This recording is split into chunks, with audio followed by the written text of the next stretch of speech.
ส่งเสริมการศึกษาและพัฒนาสังคมตั้งอยู่ณที่พักสงฆ์สถาบันธรรมาภิวัตรบ้านศพเตินตำบลศพปาดอำเภอแม่เมาะจังหวัดลำปางรายการนี้ออกอากาศทุกวันอังคารตั้งแต่เวลาตีสี่เกิงไปจนถึง7 โมงแม่เจ้าผ่านทางสถานีวิทยุในเครือข่ายสถานีวิทยุคลื่นสีขาวเพื่อชาวประชาหลายคลื่นหลายสถานีหลายจังหวัดออกอากาศผ่านทาง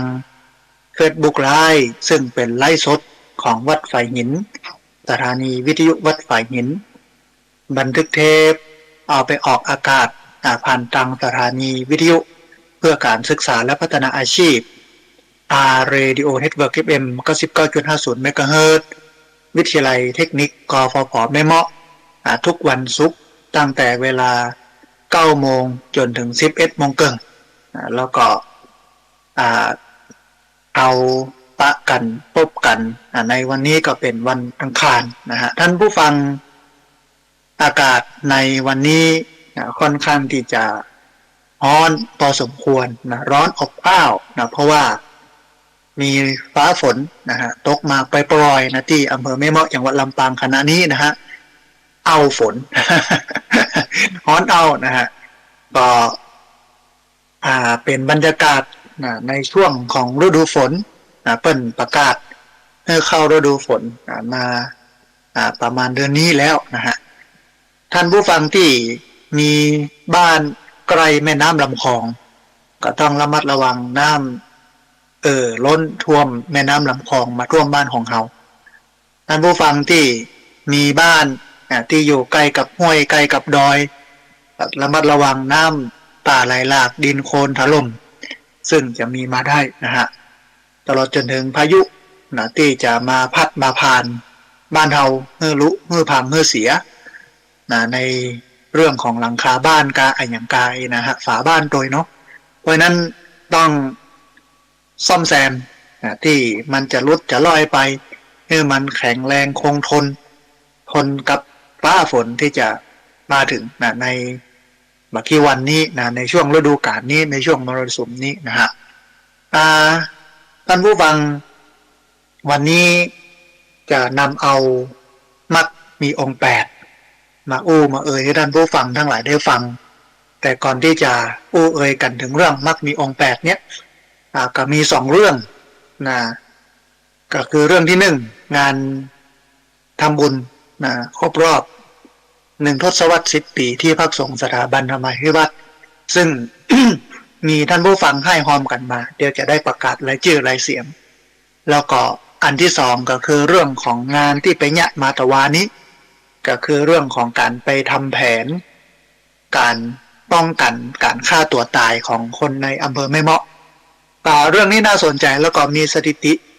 ที่น่าสนใจที่จะได้เอามาให้ท่านผู้ฟังทั้งหลายได้ฟังนะแต่ก่อนที่จะไป2เรื่องนะก็คือเรื่องของการฆ่าตัวตายแล้วก็เรื่องของมรรคมีองค์8เนี่ยเดี๋ยวเรามาพอกอยนะญาติโยมที่เปิ้นได้ร่วมทำบุญงานครบรอบ1 ทศวรรษ 10 ปีที่พักสงฆ์สถาบันธรรมาภิวัตรนะคือท่านผู้ฟังทั้งหลายได้ฟังกันก่อนนะฮะในช่วงเวลาที่ผ่านมาเนี่ยอาตมาภาพก็ได้เชิญชวนท่านผู้ฟังนะให้มาร่วมทำบุญครบรอบ1 ทศวรรษ 10 ปีที่พักสงฆ์สถาบันธรรมาภิวัตรในวันที่17 สิงหาคมพุทธศักราช 2565ก็เริ่มตั้งแต่ 9 โมงเป็นต้นไปในงานนั้นก็ตอนเช้าก็เป็นพิธีการเจริญพระพุทธมนต์พระสงฆ์9 รูปมาเจริญพระพุทธมนต์เจริญพระพุทธมนต์หมอกบ่ให้บ่ดีนะบ่ยาวล่ำไปนะเสร็จแล้วก็มีการถวายทานแก่พระสงฆ์เมื่อถวายทานเรียบร้อยแล้วก็หยาดน้ำอิตังตานะกัมมังนิปปานาปัจจโยโหนตุโนนิจังนะหยาดน้ำหมายทานเรียบร้อยแล้วก็ลาพระหลังจากนั้นก็จะปากันไปปลูกเก้าไม้ที่ศูนย์เรียนรู้ธรรมวิถีสถาบันธรรมาภิวัตรตั้งหลังวัดท่านนะฮะ ก็ไม้ที่จะเอาปลูกก็เป็นต้นลำไยต้นลิ้นจี่ต้นมะยงชิดนะต้นแอปเปิลสตาร์หรือแอปเปิลเมืองอย่างนี้เป็นต้นเนาะแล้วก็มีไม้อื่นๆโดยมีมะม่วงโดยอย่างเงี้ยนะคือมันผสมประสานกันหลากหลายท่านอาจารย์พระครูกัลยาณปราโมทย์วัดม่อนห้วยแก้วเปิดแนะนำว่าถ้าปลูกเนี้ยจะต้องปลูกให้มันหลากหลายสายพันธุ์เนอะมีหลายอย่างนะอาตมาภาพก็เลยผสมประสานกันไปหลังจากที่ปลูกต้นไม้เสร็จเรียบร้อยแล้วก็มากินข้าวตอนเปิดโฮงตาลถวายเพลพระญาติโยมก็รับประทานอาหารที่โรงตาลหลังจากนั้นเวลาบ่ายโมงก็จะเป็นเวทีเสวนา1 ทศวรรษ 10 ปีที่พักสงฆ์สถาบันธรรมาภิวัตรความดีความงามคุณค่าและความหมายต่อสังคมปูเอ่ยกันไปว่าตลอดระยะเวลา10 ปีของที่พักสงฆ์สถาบันธรรมาภิวัตรเนี่ยได้สร้างประโยชน์สร้างคุณูปการอะไรอย่างให้กับพี่น้องชาวบ้านพ่องอู้กันไปจนถึง3 โมงแมลงก็มีพระคุณเจ้าญาติโยมซึ่งก็หลากหลายมาเป็นวิทยากรนะฮะ3 โมงแมลงเนี่ยเมื่อถึง3 โมงแมลงก็จะมีการทอดผ้าป่าสมทบทุนการจัดตั้งมูลนิธิสถาบันธรรมาภิวัตรซึ่งเป็นมูลนิธิเพื่อเผยแผ่พระพุทธศาสนาส่งเสริมการศึกษาและพัฒนาสังคมพัฒนาสังคมก็มีอยู่9 ด้าน 9 มิติไม่ว่าจะเป็นพัฒนาคุณภาพชีวิตเด็กเยาวชนผู้สูงอายุผู้พิการผู้ด้อยโอกาสเรื่องการศึกษากับเป็นเรื่องของการแจกทุนการศึกษาจัดการศึกษาสนับสนุนให้คนทั้งหลายนั้นมีความรู้ในเรื่องวิชาการต่างๆอย่างนี้เป็นต้นเนาะเรื่องสิ่งแวดล้อมตัวนะฮะประมาณบ่าย3 โมงก็จะทอดแต่ก็ตั้งเป้าไว้ว่าน่าจะได้นะ200,000เนี่ย ถ้าบ่ได้ก็บ่เป็นหยังเขาก็เก็บไว้ก่อนนี่เนาะหอมนะให้มันครบจนได้200,000นะก็เอาไปจดจัดตั้งให้เป็นมูลนิธิชื่อว่ามูลนิธิสถาบันธรรมาภิวัตรมูลนิธิสถาบันธรรมาภิวัตรเมื่อเป็นมูลนิธิแล้วก็เป็นองค์กรนิติบุคคลตามกฎหมายสามารถเขียนโครงการไปของงบประมาณหักงบประมาณจากองค์กรที่เปิดสนับสนุนบอกว่าจะเป็นองค์กรที่ทำงานด้านเด็กเยาวชนผู้สูงอายุผู้พิการผู้ด้อยโอกาสเรื่องสิ่งแวดล้อมเรื่องวัฒนธรรมประเพณีอย่างต่างๆเรื่องคุ้มครองสิทธิ์เรื่องของอันสุขภาพอย่างเงี้ยเนาะได้แล้วก็ญาติโยมที่มาร่วมทำบุญถ้าจะขอใบอนุโมทนาบัตรเขาก็ออกคือได้ในฐานะที่เป็นมูลนิธิเป็นนิติบุคคลแต่ว่าต้องตั้งเก้าก่อนนะ ตั้งเก้า200,000 บาทนะฮะก็วันนั้นก็มองไว้ก็จะประมาณสัก5-6 หมื่นเนี่ยได้เนาะโดยประมาณนั้นถ้าได้นะก็เก็บไว้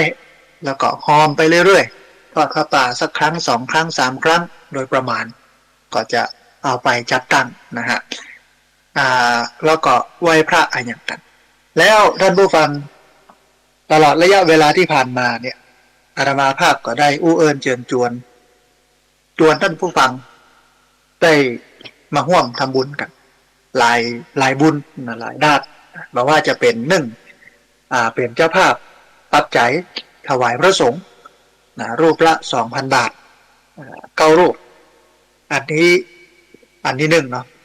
อันที่2 ไทยธรรมหรือว่าสังฆทานที่จะเอาถวายพระสงฆ์รูปละ500 บาทจำนวน9 รูปอันที่3เป็นต้นไม้ที่จะเอามาปลูกร่วมกันเป็นเจ้าภาพต้นละ200 บาทแล้วก็อันสุดท้ายแถมอันหนึ่งก็คือเรื่องของอัน พระป่าจัดตั้งมูลนิธิแล้วก็สุดท้ายนั่นเป็นเรื่องของงานปัจจัยในการจัดตั้งมูลนิธิประมาณ4 บุญ ก็อันที่ผ่านมาเนี่ยมีญาติโยมได้มาร่วมทำบุญกันอย่างเช่น ปัจจัยถวายพระสงฆ์รูปละ 2,000 บาทเนี่ยก็ได้ครบแล้วนะฮะ จำนวน9 รูปอันแรกก็มีแม่จันเรือนใสแม่อมราวงแหวนแม่เดือนเพ็ญทิมวางนะ3 ท่านนี้รวมกันเป็นเจ้าภาพ1 รูปมีคุณบุษบาจันทิพย์มีคุณพันนิตตาพรหมมินทร์มีแม่บัวสวนดอกแม่สาวลักษณ์อภิวงศ์แม่สีวัลบ้านดอนไฟคุณการดาศรีเนตรและน้องเบี้ยวแม่ป้านกันเทเขียวแล้วก็แม่สมบูรณ์นักรินที่จริงแม่สมบูรณ์นักรินเนี่ยเปิ้นทำต้นไม้ตัวทำอย่างตัวก็เป็นจำนวน 2,000ก็เลยโอ้ใดๆก็เอามา 2,000แล้วลูกเอามาเป็นปัจจัยถวายพระนั่นบอกแจ้งให้แม่สมบูรณ์ได้รับทราบนะว่าปัจจัยที่โยมแม่สมบูรณ์หอมมานะฮะก็เลยรวบรวมมาเป็นถวายพระรูปสุดท้ายนี่ก็ได้9 รูป 9 คนนะฮะแต่มันเนื่องเป็นสังฆทานที่จะเอามาถวายพระสงฆ์ก็9 รูปรูปละ500 บาทก็มีคนโยมกันดาศรีเนตรแล้วก็น้องเบี้ยวนะก็บุญมีทิติพูลสวัสดิ์คนโยมเสรีและคนโยมทศใสวิจิตรชโรธรคนโยมบุญชูและคนโยมลัดดากาวิระชัยคนโยมระวิวันคนโยมสิรินรดาคนโยมอเนนชาชัยโสคนโยมอัญชลีแล้วก็คนโยมนราศักดิ์คำพรหมแม่สาวลักษณ์อภิวงศ์แม่จันฟองแจ้งห่มแม่ศรีไลคันติยราชประมาณ9 รูปนะฮะอันนี้เป็น500 บาทมีเจ้าภาพกราต้นไม้ต้นละ200 บาทซึ่งตอนเนี้ยปัจจัยถวายพระสงฆ์ก็ดีทายธรรมถวายพระสงฆ์ก็ดีเต็มเรียบร้อยแล้วนะฮะญาติโยมก็สามารถมาร่วมทำบุญกล้าไม้แล้วก็ร่วมทำบุญพระป่าการจัดตั้งมูลนิธิได้นะฮะที่ผ่านมาเนี่ยกล้าไม้กล้าละ200 บาทที่จะเอามาปลูกเนี่ยก็มีญาติโยมได้ร่วมทำบุญมาบอกว่าจะเป็นแม่คำเกื้อการุณวงศ์พ่อหมออินทร์แม่จงดีเชื้อกันทาตังพี่น้องเมืองฝางเนาะทำบุญผ่านพ่อหมออินทร์แม่จงดีเชื้อกันทาได้นะฮะเปิ้นฮับเป็นสะพานบุญต้องอนุโมทนาบุญกับแม่จงดีเชื้อกันทาโดยแม่นิพาบุญมูลเทียนคนโยมพบคนโยมกัลยาติแก้วแม่อัมภัยสิริมิตรกูลแม่เรโนบุญธรรมแล้วก็นางสาวสศิธรประทุมเมธคุณปราณีปัญโยแม่จันเรือนใสแม่อมราวงแหวนแม่เดือนเพ็ญทิมวางแม่ธัญพรสุริยาคุณโยมสาวลักษณ์ คุณโยมจรคุณโยมจิรธรเฉียบแหลมคุณโยมเสรีคุณโยมสดใสวิจิชโรธรแม่สมจิตใจเย็นแม่นายบุญชูแล้วก็คุณโยมรัตดากาวิรชัยคุณโยมวิระวันคุณโยมสิรินรดาคุณโยมอเนนชาชัยโสคุณโยมอัญชลีคุณโยมนราศักดิ์คำพรหมก็วินใจมูลก็บุญธรรมแม่รัตนาสังคำปั้นแม่พรสิริกันทวงศ์แม่จันฟองวิเจห่มแม่ศรีไรคันติยราชแม่บัวก่อฟันแก้วนะอาจจะมีตกหล่นตั้งนี้นะฮะท่านที่ได้ร่วมทำบุญมาก็โทรมาแจ้งได้นะหลังรายการเนาะตอนจัดรายการนี้เรื่องของการให้หอมนี่ก็เอาไว้ก่อนแต่ว่าหลังจากจบรายการแล้วก็สามารถโทรมาร่วมบุญกันได้นะฮะแล้วก็แถมอันนึงคือร่วมทำบุญพระป่าจัดตั้งมูลนิธิก็มีหลายผู้หลายคนเนาะก็มีครอบครัวสารพีอำเภอดอยสะเก็ดจังหวัดเชียงใหม่ที่จริงครอบครัวสารพีอำเภอดอยสะเก็ดจังหวัดเชียงใหม่เนี่ยเพื่อนก็หอมเรื่องของงานปัจจัยถวายพระสงฆ์มาตัวแต่ว่าอาตมาภาพเอามาลงไว้ที่ปัจจัยจัดตั้งมูลนิธิหมดเลยเนาะประมาณ 1,500 บาทนะฮะคุณโยมจิรธรเฉียบแหลมคุณโยมณปภัทรปัญญาสิริกุลคุณโยมพนมจอมอินตาคุณโยมอัมพิกาวงวังคุณโยมมิรินคุณโยมเครือมาศสามเณรแรงหารสามเณรเอสพระนัทพงศ์คุณสัญญาคุณไพศาลภูมิพุทธิคุณรัชนกนรทะคุณศรีสุดาศรีบัณฑิตกุลคุณโยมสมจิตใจเย็นคุณโยมกิษณากาวิรชัยแม่ศรีไลคติยราชคุณโยมนัชพรศิริคุณโยมนัทนิสาหมื่นยศคุณโยมอรุณีเทพพนากิจ คุณโยมชนาภาสีทาคุณโยมนัชชาพัฒลาจันทึกแม่สุพินสิทธิทรัพย์ภาลีพันโทอำนาจสูงทรัพย์คุณโยมวิวัฒน์ปินตาแล้วก็นางสาวอาริยาแกนวลนะอันนี้เป็นรายชื่อที่ให้หอมร่วมทำบุญกันจัดตั้งมูลนิธิถ้ารายชื่อท่านใดไข่ตกไปก็แจ้งมาแถมคำหนึ่งนะฮะอันสุดท้ายเป็นเจ้าภาพโรงทานที่จะเอามาเลี้ยงในงานตอนนี้มีนักอยู่มีหลายรายที่แต่ว่าก็มีคุณโยมรุ่งสุริยวงศ์ใยชัยสอนเพิ่นก็บอกกล่าวไว้ว่าจะเอาโรงทานมาตั้งร่วมทำบุญกันตอนนี้มีอยู่คนหนึ่งที่แจ้งชื่อมาแต่ว่ามีหลายท่านที่ยังไม่ได้แจ้งชื่อเตือโดยเฉพาะพี่น้องที่อยู่ทางลำปางที่อยู่ใกล้เคียงที่ลำปางนะใกล้เคียงกันก่อนเนี้ยโรงทานมาเลี้ยงกันเนาะเลี้ยงพี่น้องที่มาจากหลายจังหวัดบอกว่าจะเป็นเชียงใหม่เชียงรายเมืองแป่ลำปูนลำปางโดยนะฮะพะเยาโดยที่จะมาร่วมบุญกันในวันที่17สิงหาคมพุทธศักราช2565ที่จะถึงแห่งบักกี้เดือนนี้อาตมาภาพก็เอาต้นบุญพระป่านะไปตั้งตามร้านค้าเพราะว่าร้านค้าเพิ่นบอกว่าเอามาตั้งได้พระอาจารย์ให้ญาติโยมได้ร่วมบุญกันนี่นะก็เลยเอาต้นพระป่าไปตั้งไว้ตามร้านค้ามันเป็นบุญที่มันบอกเพิ่นฮ้องว่ามันบ่จูดถ้าเป็นบุญจูดก็คือแจกซองนะทีนี้เมื่อแจกซองแล้วมันจำเป็นจะต้องเอามาใส่มันจำเป็นต้องเอามาใส่น้อยก็ใส่นัก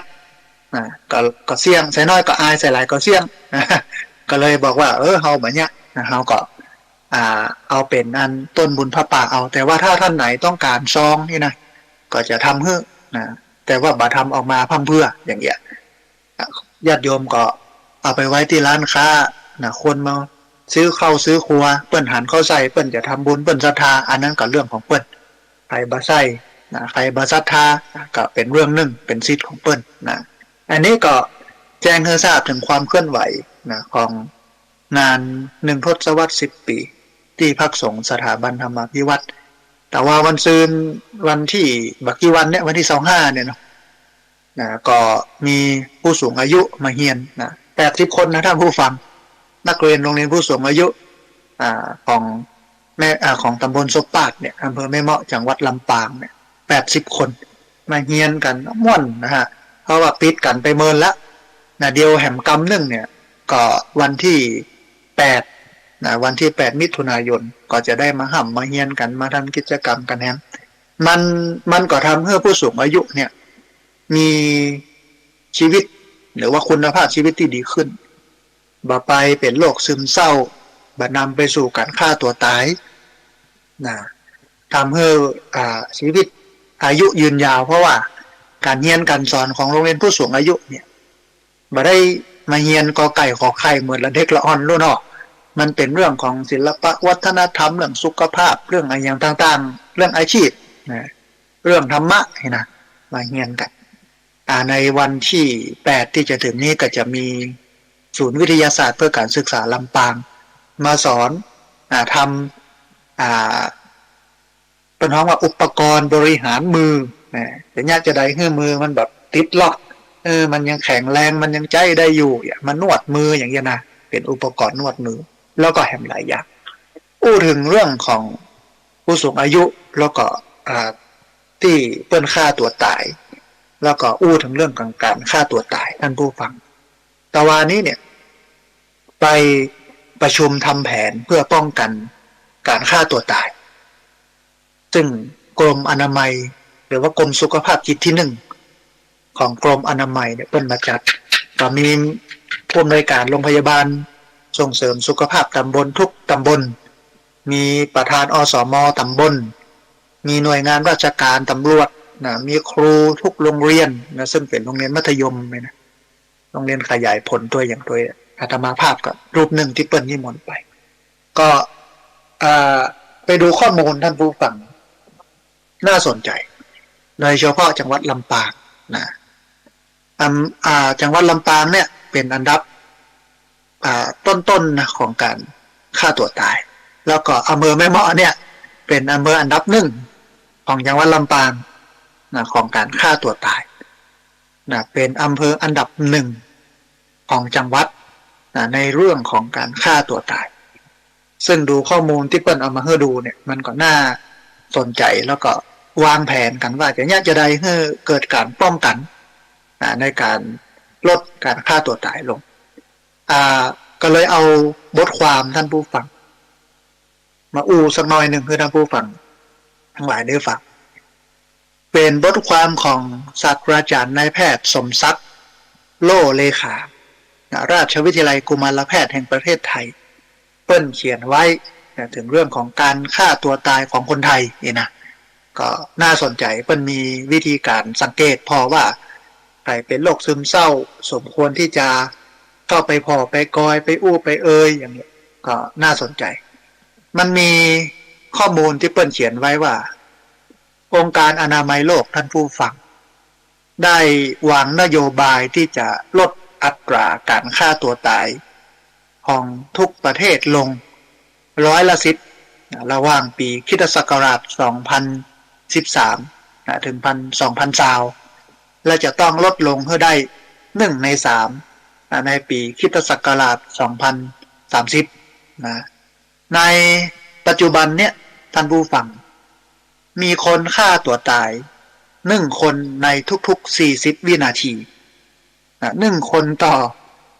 40 วินาทีนะ40 วินาทีเนี่ยก็มีคนฆ่าตัวตายอยู่1 คนไม่ใช่ธรรมดานะ40 วินาทีหรือคิดเป็นปีละนะคิดเป็นปีละ800,000 รายทั่วโลกปีละ800,000 รายในเรื่องของการฆ่าตัวตายซึ่งอาจจะต่ำกว่าที่เป็นจริงอาจจะต่ำกว่าที่มันเกิดขึ้นก็ได้เพราะเพราะหลายคนบ่ได้แจ้งความจริงบ่ได้แจ้งว่าตายเพราะการฆ่าตัวตายส่วนคนที่พยายามฆ่าตัวตายจะมีมากกว่าคนที่ฆ่าตัวตายสำเร็จประมาณ20 เท่าก็เอา800,000เนี่ยไปคูณ800,000ไปคูณ20 เท่านะในประเทศไทยท่านผู้ฟังมีคนที่ฆ่าตัวตายสำเร็จปีละ 4,000 คน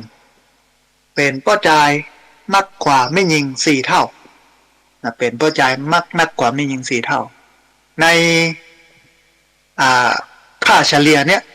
ที่ว่ามาตะกี้เนี่ยคนไทยฆ่าตัวตายสำเร็จวันละ11 ถึง 12 รายข้อมูลขององค์การอนามัยโลกในปีพ.ศ. 2561จาก183 ประเทศเนี่ยท่านผู้ฟังประเทศไทยติดอันดับฆ่าตัวตายสูงเป็นอันดับที่32ของโลก183 ประเทศประเทศไทยติดอันดับที่32เฉลี่ยเป็น 14.4 ต่อประชากร 100,000 คนคนไทยฆ่าตัวตายสูงสุดในกลุ่มประเทศอาเซียนด้วยกันในกลุ่มประเทศอาเซียนเนี่ยคนไทยเนี่ยฆ่าตัวตายเป็นอันดับ 1กลุ่มที่ฆ่าตัวตายสูงสุดมักจะเป็นผู้ที่มีอายุเกิน70 ปีแล้วก็เป็นป้อจายนักกว่าไม่ยิงถึง4 เท่าปัจจุบันเนี่ยท่านผู้ฟังน่าเป็นห่วงก็คือกลุ่มวัยรุ่นกลุ่มละเด็กละอ่อนคนหนุ่มคนก่ำเนี่ยอายุระหว่าง15 ปีถึง20 ปีเนี่ยฆ่าตัวตายมีจำนวนสูงนักขึ้นแต่ก่อนเนี่ยผู้สูงอายุฆ่าตัวตายเขาอาจจะสังเกตได้ว่าผู้สูงอายุ ฆ่าตัวตายก็เพราะว่า1เปิ้นมีโรคประจำตัวเรื้อรังทรมานลำบาก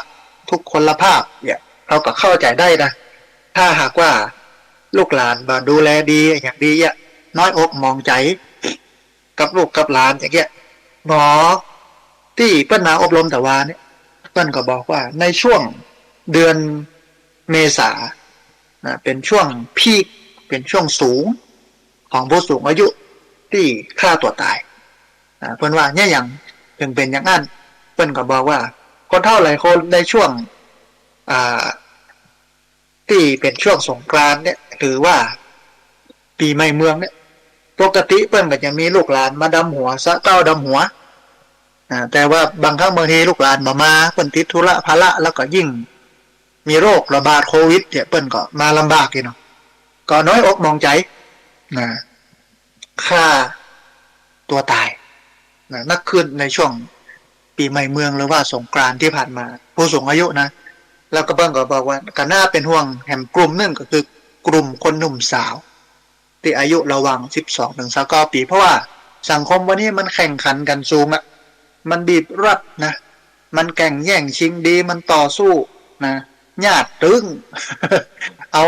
โอกาสเอาเงินเอาทองเอาอย่างวุ่นวายอ่ะละอ่อนก็เกิดการแข่งขันนะมีความกดดันมีความเครียดหลายด้านหลายอย่างยิ่งวันนี้เศรษฐกิจตกต่ำนะต่ำสุดๆต่ำเตี้ยเรียดินไข่ก็ขึ้นราคามาม่าก็ขึ้นราคาน้ำมันสุมาเรื่องทำผู้ฟังโคตรขึ้นราคา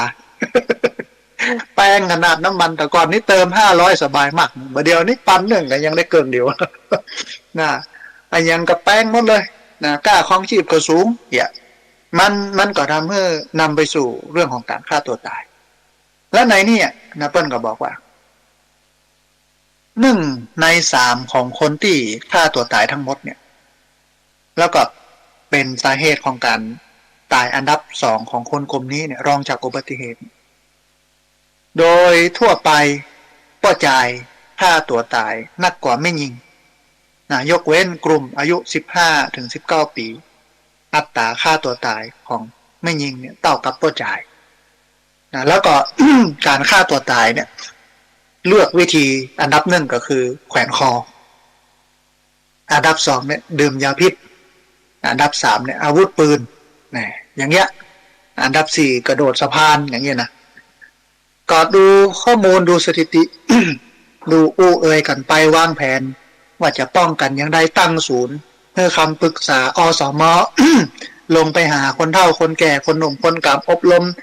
โอ้สปะแต่แม่เมาะเนี่ยมันโชคดีที่มันมีงบประมาณ งบประมาณมันเยอะก็สามารถเอามาเนี่ยโครงการอะไรอย่างต่างๆได้ให้มันไปถึงพี่น้องชาวบ้านได้นะก็เซตกันไปตะวานะทีนี้ด้านผู้ฟังมันมีความน่าสนใจอยู่แห่งอันหนึ่งเพิ่นบอกว่าถ้าเราจะลดอัตราการตายจากการฆ่าตัวตายเราต้องหาสาเหตุแล้วก็ป้องกันก่อนที่เขาจะลงมือทำนะแต่ว่าก่อนที่จะอู้ถึง การลดอัตราการฆ่าตัวตายมันมีธรรมะที่เกี่ยวข้องการฆ่าตัวตายนี่บ่ผิดศีลนะท่านผู้ฟังนะเพราะว่าการผิดศีลเนี่ยปาณาติบาตเนี่ย มันต้องมีองค์ประกอบหลัก1สัตว์มีชีวิต2รู้ว่าสัตว์มีชีวิต3มีจิตคิดจะฆ่า4ลงมือฆ่านะ5สัตว์นั้นตายมี5องค์ประกอบในการทำผิดศีลข้อปาณาติบาต1สัตว์มีชีวิต2รู้ว่าสัตว์มีชีวิต3มีจิตคิดจะฆ่า4ลงมือฆ่า5สัตว์ตายเพราะการลงมือนั้นนะแต่ว่าสัตว์มีชีวิตเนี่ยมาได้หมายถึงตัวเก่าไงมันมาได้หมายถึงตัวเก่าแต่ว่ามันหมายถึงสัตว์อื่นนะเพราะฉะนั้นการฆ่าตัวตายมันบ่ผิดศีลทีนี้ เมื่อมันบ่ผิดศีลแต่มันผิดธรรมนะท่านผู้ฟังเพราะการฆ่าตัวตายเนี่ยจะเกิดจากภาวะโทสะก็ได้ เกิดจากภาวะโลภะก็ได้เกิดจากภาวะโมหะก็ได้โลภะโทสะโมหะ3อย่างนี้เป็นอกุศลโลกเป็นอกุศลมูลถ้าเขาฆ่าตัวตายด้วย3อย่างนี้เนี่ยบอกว่าจะเป็นโลภะก็ดีโทสะก็ดีโมหะก็ดีเนี่ยล้วนเป็นบาปก็เลยผิดธรรมเป้าหมายของคนฆ่าตัวตายกับทุกขติวินิบาตนรกไปสู่ในภพภูมิที่มันบ่ดีต้องไปหับกรรมแต่ว่าบ่ผิดศีลนะศีลที่เป็นระบบระเบียบเนี่ยผิดอันนี้ให้ท่านผู้ฟังทั้งหลาย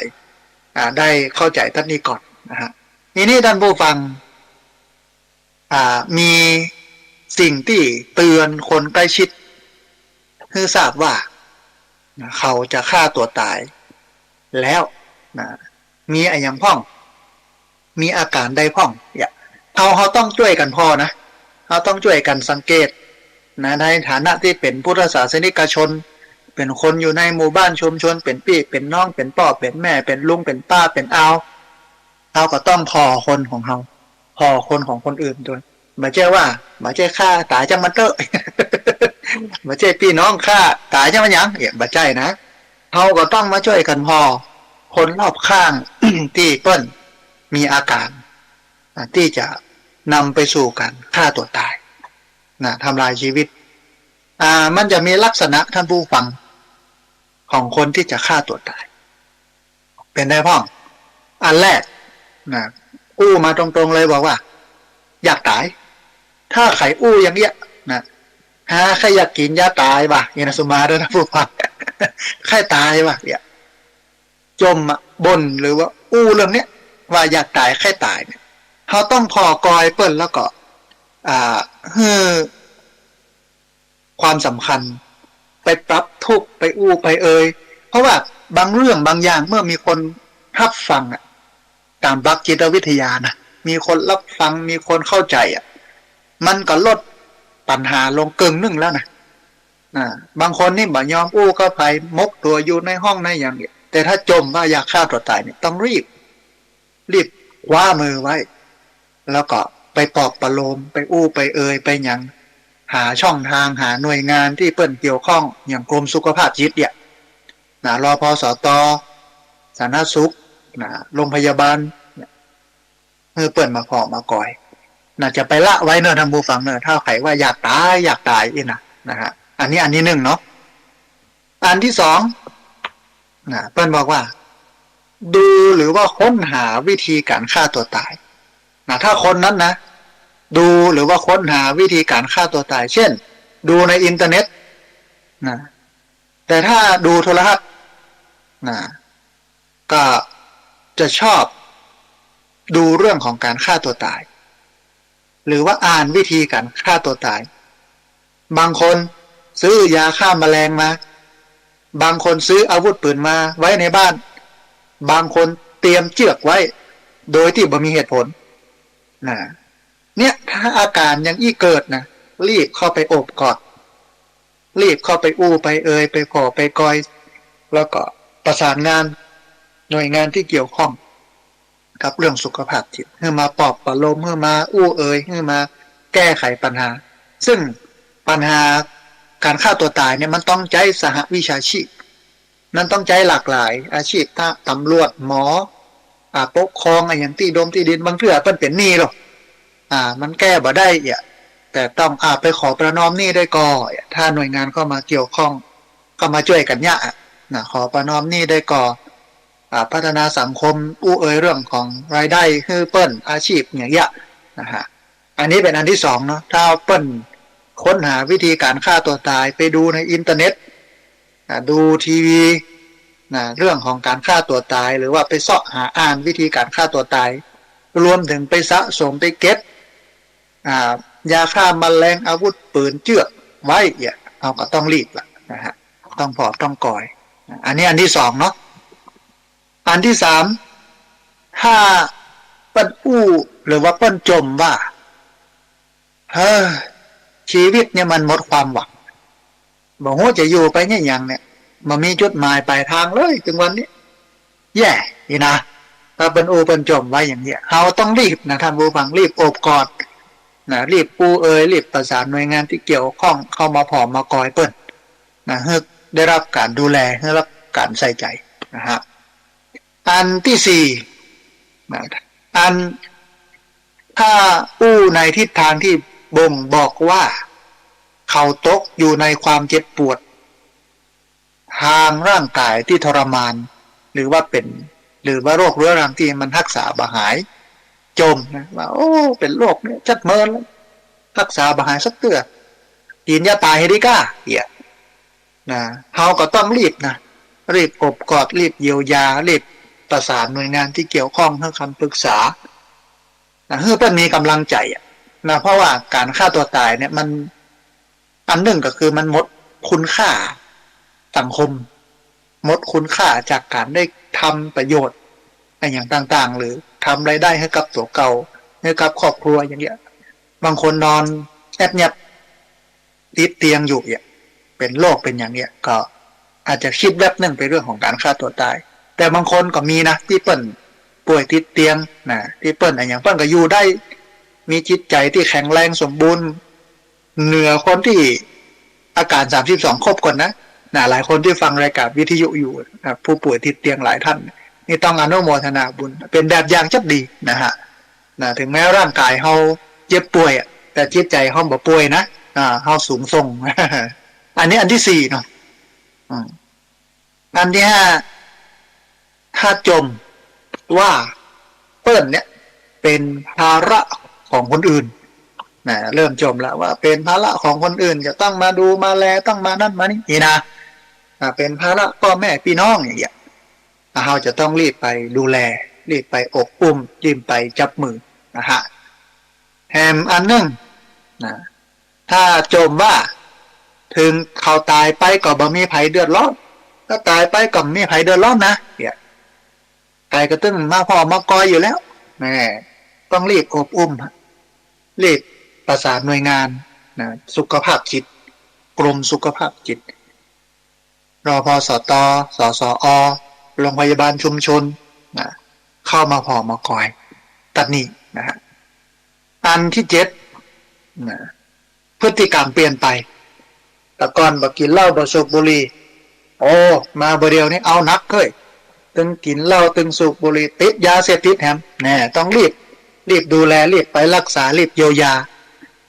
คนที่เป็นอย่างนี้เนี่ยจะปล่อยให้มันขวายไปบ่ได้นะท่านผู้ฟังถ้าปล่อยไปเมินๆก็เป็นภาวะโรคซึมเศร้าเป็นภาวะสุขภาพจิตเสียจิตลุนะฮะก็นำไปสู่การฆ่าตัวตายนะแห่งมันนั่นก็คือนอนบ่หลับมาครับเมื่อคืนมานอนบ่หลับเพราะมันมีเรื่องให้คิดเยอะนะมีเรื่องให้กังวลเยอะมีเรื่องให้เป็นห่วงเยอะมีเรื่องบ่สบายอกบ่สบายใจเยอะก็นำไปสู่การฆ่าตัวตายได้ตัวนะถ้านอนบ่หลับเนี่ยนะฮะมันเนี่ยแห่งมันนั่นก็คือ แยกตัวออกจากกลุ่มหรือว่ามีความรู้สึกโดดเดี่ยวบ่มีเพื่อนอยู่โดดเดี่ยวอู้น้อยลงแยกจากหมู่จากจุมบ่ค่อยสูงสิงกับไผรู้สึกว่าตัวเก่าโดดเดี่ยวบ่มีเพื่อนบ่มีฝูงอยู่แบบสันโดษอยู่แบบโดดเดี่ยวเนี่ยอู้น้อยลงบ่ค่อยอู้อย่างนักนะมันก็ต้องไปอบอุ้มต้องไปเยียวยาต้องไปรักษาส่งต่อหน่วยงานที่เกี่ยวข้องนะฮะแฮม อันนึงก็คือท่าทางกระวนกระวายอยู่บ่เป็นสุขนั่นบ่นิ่งมันกระวนกระวายอยู่บ่เป็นสุขก็จะต้องรีบพอรีบกอยรีบอบอุ้มนะดูแลนะฮะแถมอันนึงก็คือมีอารมณ์แปรปรวนผิดไปจากเดิมนะเวลามีความสุขก็ม่วนไปเวลามีความทุกข์ก็ตุกไปนะแปรปรวนบึดดีบึดหายนี่นะต้องรีบพอรีบกอยรีบอบอุ้มรีบดูแลนะฮะแถมอันนึงก็คือแจกสมบัติให้กับคนอื่นรวมทั้งของมีค่าบอกลาเปื้อนแล้วก็ญาติสนิทบางคนเขียนพินัยกรรมไว้อันนี้มีภาวะมีความเสี่ยงต่อการจะนำไปสู่การฆ่าตัวตายก็ต้องรีบอบอุ้มรีบพอรีบกอยนะฮะแถมอันนึงก็คือคนที่มีประวัติพยายามฆ่าตัวตายมาก่อนหรือว่ามีญาติพี่น้องฆ่าตัวตายก็ต้องพอต้องกอยนะมีประวัติการฆ่าตัวตายพยายามฆ่าตัวตายแต่บ่สำเร็จแล้วก็มีญาติพี่น้องฆ่าตัวตายก็ต้องรีบเยียวยารีบพอรีบกอยรีบอบอุ้มนะฮะอันที่14คนที่มีความเครียดทางอารมณ์เช่นสูญเสียคนรักหรือว่าสูญเสียความสัมพันธ์กับคนสนิทรู้สึกน้อยอกมองใจถูกดุด่าตำหนิหรือว่ามีปัญหาทางด้านการเงินเราก็ต้องพอป่ะนะคนหมู่นี้นะสูญเสียคนรักสูญเสียความสัมพันธ์กับคนสนิทน้อยใจถูกตำหนิถูกด่าขายหน้าขายตาอย่างนี้นะแล้วก็มีปัญหาทางด้านการเงินต้องรีบพอรีบก่อยจะไปให้เปิ้นอยู่โดดเดี่ยวนะฮะอันที่15คนที่เป็นโรคซึมเศร้านะคนที่เป็นโรคซึมเศร้า ใครที่เป็นโรคซึมเศร้าก็ต้องดูแลเป็นพิเศษนะรีบอบอุ้มรีบดูแล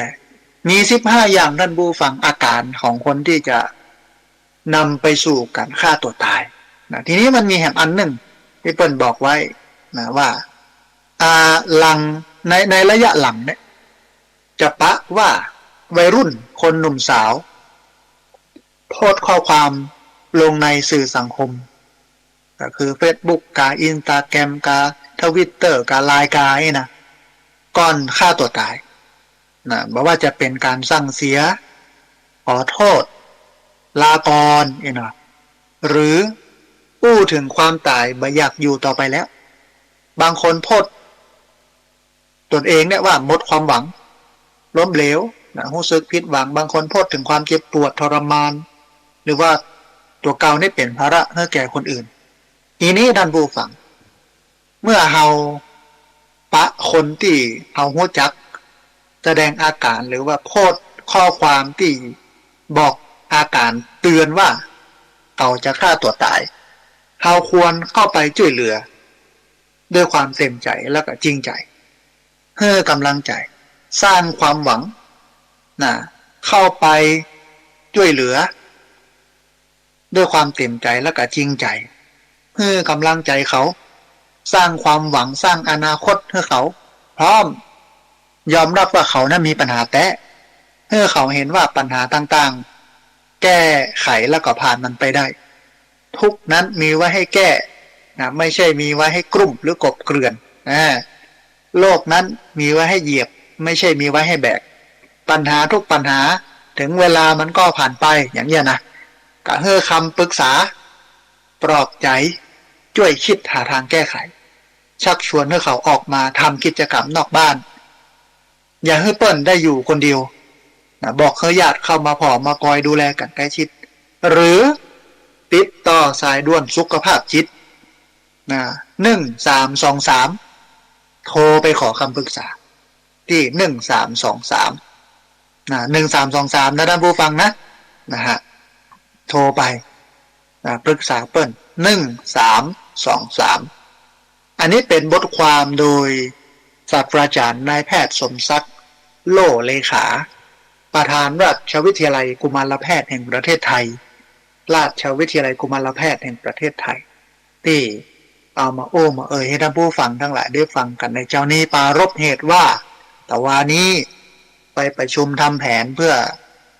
หาวิธีการทำโครงการแผนงานเพื่อป้องกันและแก้ไขปัญหาการฆ่าตัวตายซึ่งอำเภอแม่เมาะเป็นอันดับหนึ่งของจังหวัดลำปางแต่ว่าในภาคเหนือเนี่ยที่ฆ่าตัวตายนักที่สุดครองแชมป์อันดับหนึ่งมาโดยตลอดเนี่ยคือจังหวัดลำพูน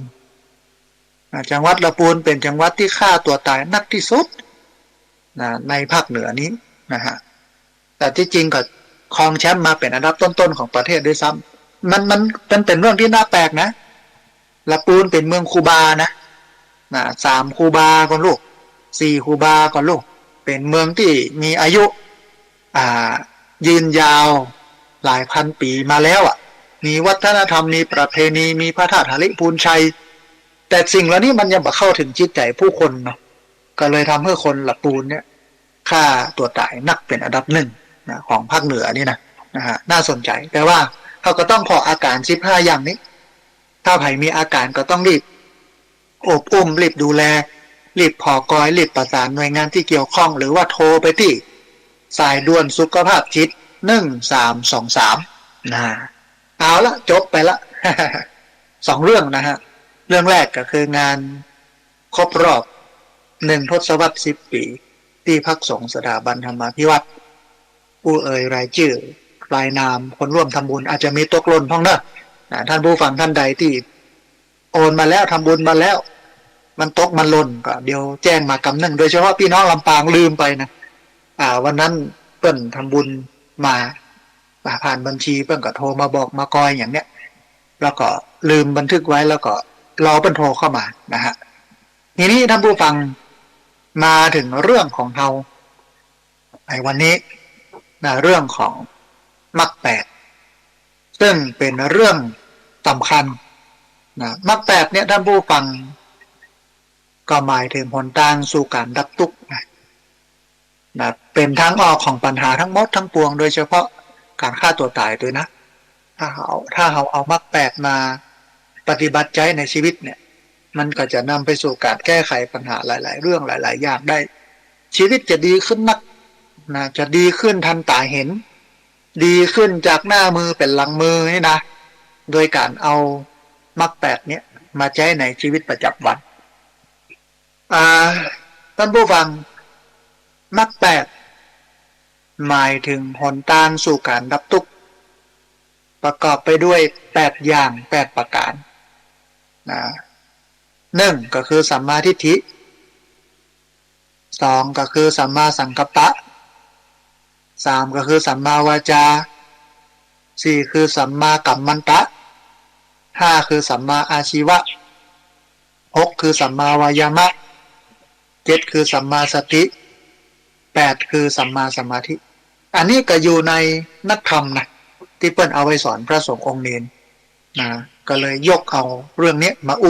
มาต่อเพื่อท่านผู้ฟังทั้งหลายได้ฟังกันนะฮะท่านผู้ฟังมรรคแปดเนี่ยคือหนทางแห่งความดับทุกข์เป็นหนึ่งในอริยสัจสี่ก็คือสิ่งที่พระพุทธเจ้าหูก็เลยฮ้องแถมอย่างหนึ่งว่าทุกขนิโรธคามินีปฏิปทานะทุกขนิโรธคามินีปฏิปทาก็คือการลงมือปฏิบัติเพื่อให้พ้นทุกข์นะประกอบด้วยองค์ประกอบ8ประการใน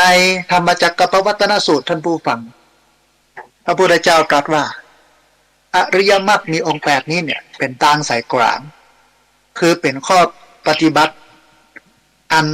พอดีที่จะนำไปสู่ความหลุดพ้นนะสมัยตะกอนพระเจ้าปฏิบัติธรรมไปนั่งสมาธิไปทรมานตัวเก่าไปแย่อย่างสปะสเปดจนกระทั่งที่เทวดาเนาะมาดิดซึ้งให้ฟังซึ้งก็มี3สายหนึ่งย่อนล้ำไปเสียงก็บอกให้ดีแต่งสายย่อนสายหนึ่งตึงล้ำไปดีดคำเดียวได้แป้งปุ๊ดเลยเอาดีดมาได้ละแหมสายหนึ่งเหมาะพอดีบ่หายบดีแน่บ่หายบดีแต่งเนี่ยเหมาะมากนะฮะก็เลยเป็นอริยมรรคมีองค์8เป็นทางสายกลางที่มันพอดีกับการดำเนินชีวิตแต่ที่ อาตมาภาพเอ่ยว่ามีอยู่8อย่างนะเดี๋ยวเรามาลงรายละเอียดนะลึกของมันนะใช้เวลาน้อยนึงนะท่านผู้ฟังเนอะแต่ว่าเดี๋ยวท้ายรายการก็จะเปิดสายให้ท่านผู้ฟังที่ฟังอยู่ทางบ้านได้โทรเข้ามาร่วมเอ่ยกันแต่ว่าตอนนี้บ่เปิดเตื้อนะ ท่านผู้ฟังอย่าไปฟังโทรมาเตื้อเนาะเดี๋ยวเอ่ยกันก่อนอันอริยมรรคมีองค์8นะเก้าที่เอ่ยกันนะไปมันก็เริ่มจากสัมมาทิฏฐินะฮะสัมมาทิฏฐิก็หมายถึงแนวคิดที่มันถูกต้องท่านผู้ฟัง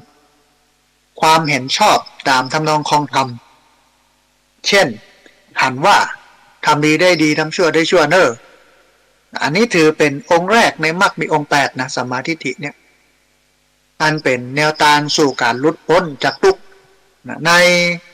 สัมมาทิฏฐิสูตรพระสารีบุตรอธิบายนัยยะของสัมมาทิฏฐิไว้ประมาณ16อย่าง16ประการน่าสนใจนะท่านผู้ฟังนะว่าเฮาฮู้ได้จะใดว่าเฮามีสัมมาทิฏฐิแล้วเนี่ยนะก็มาพอ16อย่าง16ประการเพิ่นบอกว่า1ฮู้ชัดอกุศลแล้วก็รากเหง้าแห่งอกุศลแล้วก็รู้ชัดกุศลแล้วก็รากเหง้าแห่งกุศลอกุศลคืออกุศลกรรมบท10รากเหง้าของอกุศลก็คือโลภะโทสะโมหะถ้าเฮาฮู้ว่ารากเหง้าของอกุศลก็คือโลภะโทสะโมหะแล้วก็รากเหง้าแห่งกุศลก็คือกุศลกรรมบท10เนี่ยกับชื่อว่ามีสัมมาทิฏฐิละอันหนึ่งอันที่2มันบอกว่ารู้ชัดอาหารเหตุเกิดแห่งอาหารความดับแห่งอาหารแล้วก็ข้อปฏิบัติเพื่อถึงความดับแห่งอาหารอาหารก็คืออาหารภัสสะไม่ใช่อาหารการกินเนี่ยนะ อาหารก็คือภัสสะการสัมผัสการจับต้อง เจตนาแล้วก็วิญญาณเหตุแห่งอาหารก็คือตัณหาความความอยากความดับแห่งอาหารก็คือดับตัณหาแล้วก็ข้อปฏิบัติเพื่อถึงความดับแห่งอาหารก็คือมรรคมีองค์แปดอันนี้ถ้าหูกระบวนการนี้ก็ถือว่ามีสัมมาทิฏฐิอันหนึ่งก็คือรู้ชัดทุกเหตุแห่งทุกการดับทุกแล้วก็เป็นข้อปฏิบัติเพื่อถึงความดับทุกทุกก็คือการเกิดการแก่ความเจ็บความตายความโศกความปริเทวะทุกข์โทมนัสอุปยาสแล้วก็เหตุแห่งทุกข์ก็คือตัณหาความดับแห่งทุกข์ก็คือดับตัณหาและข้อปฏิบัติเพื่อถึงความดับทุกข์ก็คือมรรคมีองค์แปดอันนี้อันที่สามนะครับอันที่สี่คือหูชัดก็คือชรามรณะชราก็คือความแก่มรณะก็คือความตายถ้าหูว่ามันเป็นเรื่องของการเกิดขึ้นตั้งอยู่ดับไปเป็นธรรมดาก็ถือว่ามีสัมมาทิฏฐินะครับแต่มันนั่นก็คือหูชัดชาติเหตุเกิดแห่งชาติความดับแห่งชาติแล้วก็ข้อปฏิบัติเพื่อถึงความดับแห่งชาติชาตะนี่นะก็คือภพภูมิคือการเกิดนะถ้าดับภพดับภูมิดับการเกิดได้ก็ชื่อว่าได้ถึงนิพพานได้ถึงมรรคอันนี้ก็เป็นสัมมาทิฏฐิข้อหนึ่งนะฮะมันนั่นก็คือหูชัดภพเหตุเกิดแห่งภพความดับแห่งภพแล้วก็ข้อปฏิบัติถึงความดับแห่งภพ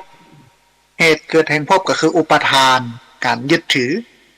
ความดับแห่งภพก็คือดับอุปทานดับความยึดถือถ้าเอาหูข้อปฏิบัติเพื่อถึงความดับภพก็คือมรรคมีองค์แปดเข้าใจว่ามันเป็นอย่างนี้ก็ชื่อว่ารู้ชัดภพนะฮะรู้ชัดอุปทานเหตุเกิดแห่งอุปทานความดับแห่งอุปทานแล้วก็ข้อปฏิบัติเพื่อถึงความดับแห่งอุปทานเหตุเกิดแห่งอุปทานคือตัณหาความดับแห่งอุปทานคือดับตัณหาแล้วก็ข้อปฏิบัติเพื่อถึงความดับอุปทานก็คือมรรคแปดถ้าหูชัดอย่างนี้ก็คือรู้ชัดอุปทานแต่มันก็คือรู้ชัดตัณหาเหตุแห่งตัณหาความดับแห่งตัณหาแล้วก็ข้อปฏิบัติเพื่อถึงความดับแห่งตัณหาเหตุเกิดแห่งตัณหาก็คือเวทนาความดับแห่งตัณหาก็คือดับเวทนาแล้วก็ข้อปฏิบัติเพื่อถึงความดับแห่งตัณหาก็คือมรรคมีองค์แปดอันนี้คือรู้ชัดตัณหารู้ชัดเวทนาก็คือเหตุเกิดแห่งเวทนาความดับแห่งเวทนาแล้วก็ข้อปฏิบัติเพื่อถึงความดับแห่งเวทนาอันนี้คือรู้ชัดเวทนารู้ชัดผัสสะก็คือเหตุเกิดแห่งผัสสะความดับแห่งผัสสะแล้วก็ข้อปฏิบัติเพื่อถึงความดับแห่งผัสสะรู้ชัดอายตนะหกประการเหตุเกิดแห่งอายตนะหกความดับแห่งอายตนะหกแล้วก็ข้อปฏิบัติเพื่อถึงความดับแห่งอายตนะหกประการอันนี้คือรู้ชัดอายตนะหูชัดนามรูปเหตุเกิดนามรูปความดับแห่งนามรูปแล้วข้อปฏิบัติเพื่อถึงความดับแห่งนามรูปอันนี้คือรู้ชัดนามรูปรู้ชัดวิญญาณเหตุเกิดแห่งวิญญาณความดับแห่งวิญญาณแล้วก็ข้อปฏิบัติเพื่อถึงความดับแห่งวิญญาณรู้ชัดสังขารเหตุเกิดแห่งสังขารความดับแห่งสังขารข้อปฏิบัติเพื่อถึงความดับแห่งสังขารรู้ชัดอวิชชาก็คือเหตุเกิดแห่งอวิชชาความดับแห่งอวิชชาและข้อปฏิบัติเพื่อถึงความดับแห่งอวิชชารู้ชัดอาสวะก็คือหูเหตุเกิดแห่งอาสวะความดับแห่งอาสวะแล้วก็ข้อปฏิบัติเพื่อถึงความดับแห่งอาสวะอันนี้คือสัมมาทิฏฐิท่านผู้ฟังถ้ามีอย่าง16อย่างนี้ก็ถือว่ามีสัมมาทิฏฐิมันนั่นคือสัมมาสังกัปปะสัมมาสังกัปปะสัมมาสังกัปปะก็หมายถึงดำริชอบหรือความคิดนึกในทางที่มันถูกต้องคิดชอบคิดถูกเป็นหนึ่งในมรรคหรือว่ามรรคมีองค์แปดสัมมาสังกัปปะนี้ท่านผู้ฟังกึศชอบนี้มีอยู่3อย่างนะอันแรกคือเนกขัมมะสังกัปปะเนกขัมมะสังกัปปะคือความดำริที่จะปลดจากโลภะความโลภ ความนึกคิดที่จะปลอดโปร่งจากกามบ่มกมุ่นพัวพันติดข้องในสิ่งของความอยากต่างๆความคิดที่ปราศจากความเห็นแก่ตัวความคิดเสียสละความคิดที่เป็นคุณเป็นกุศลทุกอย่างอันนี้จัดเป็นความนึกคิดที่ปราศจากราคะก็คือโลภะอันนี้คือเนกขัมมะสังกัปปะถ้าอู้เป็นภาษาบ้านเราก็คือไปฝึกคือมีการบวชว่าจะเป็นบวชชีพราหมณ์ถือศีลแปดยกระดับชีวิตจากศีลห้าธรรมดาเป็นศีลแปดออกจากการยึดติดเข้าของสิ่งของการมกมุ่นพัวพันอยู่กับกามอย่างเงี้ยก็ถือว่าเป็นสัมมาสังกัปปะคิดถูกคิดดีคิดชอบมันนั่นคืออภยาสังกัปปะคือดำริในอันบ่พยาบาทความดำริที่บ่มีความเครียดแค้นชิงชังขัดเคืองหรือเพ่งมองในแง่ร้ายต่างๆโดยเฉพาะมุ่งเอาธรรมะที่มันตรงข้ามก็คือเมตตากรุณาซึ่งหมายถึงความปรารถนาดีความมีไมตรีต้องการให้คนอื่นมีสุข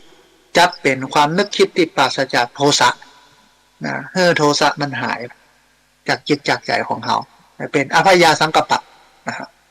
แต่มันนั่นคืออวิหิงสาสังกัปปะคือดำริในอันที่มันบ่เบียดเบียนบ่มีการคิดทำร้ายหรือว่าการทำลายโดยความบ่หูหรือว่าเพราะคึกขนองทำโดยบ่มีความโลภหรือมีความโกรธมาเกี่ยวข้องโดยเฉพาะมุ่งเอาธรรมะที่มันตรงข้ามปัญญาก็คือเข้าใจโลกนี้ตามความเป็นจริงรู้ชัดแห่งกฎแห่งกรรมหรือว่ามีสามัญสำนึกที่ถูกต้องดีงามอันนี้จัดเป็นความนึกคิดที่มันปราศจากโมหะอันนี้เป็นสัมมาสังกัปปะคิดชอบคิดดีคิดถูกนะฮะสัมมาวาจาท่านผู้ฟังข้อที่สัมมาวาจานั่นก็คือการเจรจาชอบก็คือวจีสุจริตสี่เว้นวจีทุจริตสี่มีหลักธรรมที่เกี่ยวข้องกับสัมมาวาจาอยู่สี่ข้อด้วยกันท่านผู้ฟังสัมมาวาจาคือการอู้จานี่นะอันแรกละการพูดเท็จเป็นคุณสมบัติข้อแรกของสัมมาวาจาเว้นขาดจากการอู้คิจุอู้แต่ความจริงดำรงคำสัตย์คำจริงมีถ้อยคำเป็นหลักฐานเชื่อได้บอกอู้ลวงบางคนเนี่ยกำอู้อย่างผีสอนพอม่วงนอนยังม่วงกัดทายมันอู้เน็ตอู้ดีอู้ไปสักปะแต่มีอย่างซักอย่างเนี่ยอันนั้นบาท่ามันต้องมาละการพูดเท็จพูดแต่เรื่องจริงบางคนเป็นอู้มาคืบไปต่อไปสอบเป็นวาพวกอันนึงคือละคำส่อเสียดเว้นขาดจากคำส่อเสียดฟังข้างนี้แล้วเอาไปบอกข้างต้นฟังคนนี้แล้วก็ไปอู้คนต้นนี่นะเพื่อให้คนหมู่นี้แตกร้าวกันหรือว่าฟังจากข้างโน้นแล้วก็มาบอกข้างนี้เพื่อให้คนในหมู่โน้นแตกร้าวกันต่อมาคนที่แตกร้าวกันแล้วพ้องส่งเสริมคนที่พร้อมเพียงกันแล้วพ้องชอบคนอู้พร้อมเพียงกันยินดีในคนผู้คำหยาบอันที่สามละคำหยาบเว้นขาดจากคำหยาบกล่าวแต่คำที่มันบ่มีโทษเพราะหูชวนให้ฮักจับใจ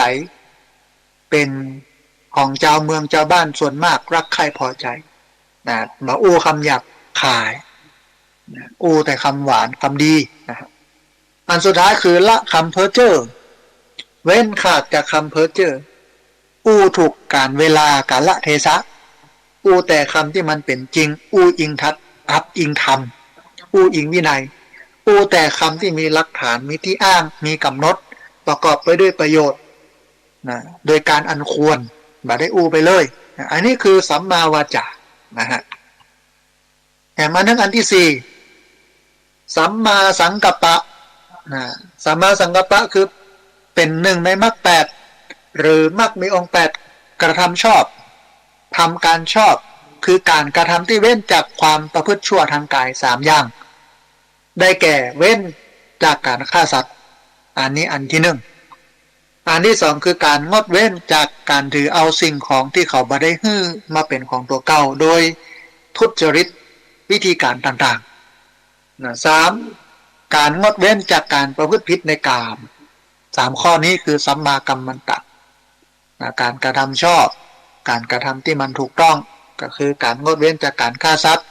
งดเว้นจากการลักทรัพย์ทุจริตคดโกงต่างๆซึ่งวันนี้เนี่ยการทุจริตคดโกงต่างๆเนี่ยมันมาในรูปแบบของสื่อโซเชียลบึดมาจุอันจุนี่บึดจุเฮาเนี่ยนั่นเนี่ยนี่นะฮะแล้วอันหนึ่งก็คืองดเว้นจากการประพฤติผิดในกามมันมีกิ๊กมีก๊อกมีความมั่นคงในกู้ของตัวเก่าฮักคนคนเดียวฮักคนที่พ่อแม่เปิ้นอนุญาตให้ฮักอย่างเงี้ยนะครับ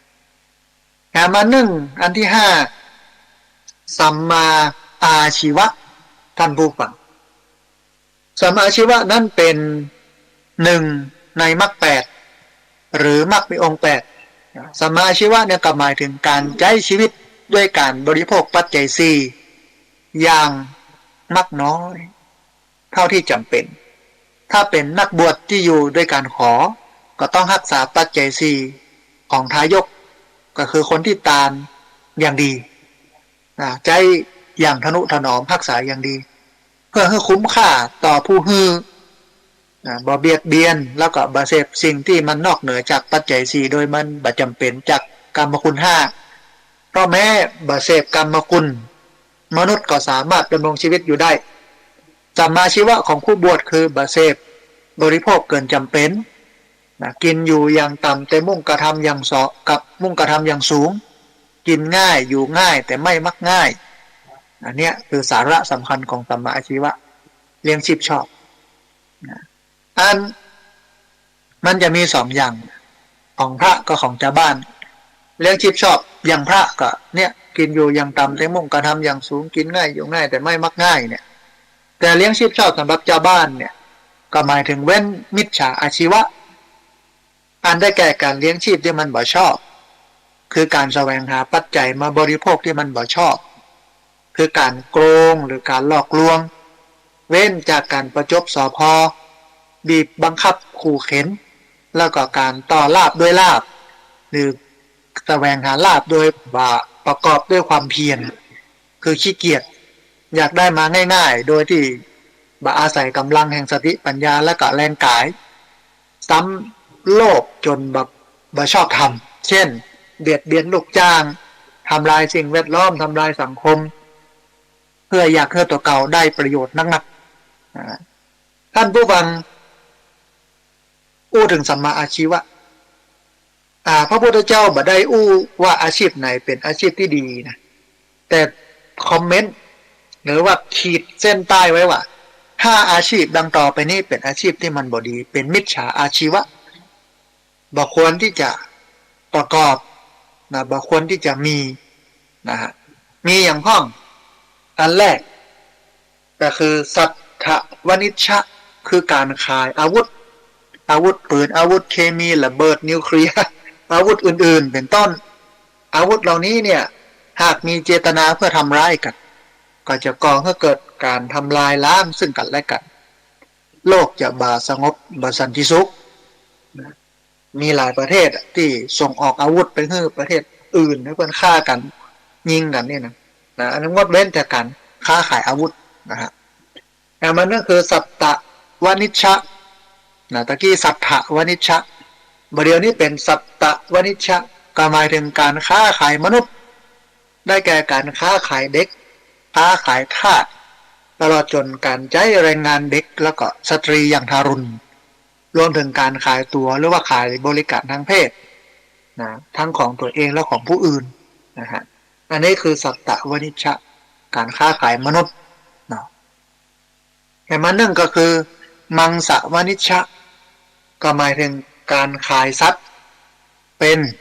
สำหรับฆ่าเพื่อเป็นอาหารเป็นการส่งเสริมเพื่อทำผิดศีลข้อที่1ก็คือการฆ่าสัตว์ตัดชีวิตค้าขายสัตว์ที่เขานำไปฆ่าเป็นอาหารมังสวนิชชะแต่มันนั่นคือมัชฌวนิชชะการค้าขายน้ำเมาตลอดจนค้าขายยาเสพติดทุกชนิดรวมถึงการเสพตัวก็ต้องงดเว้นนะฮะ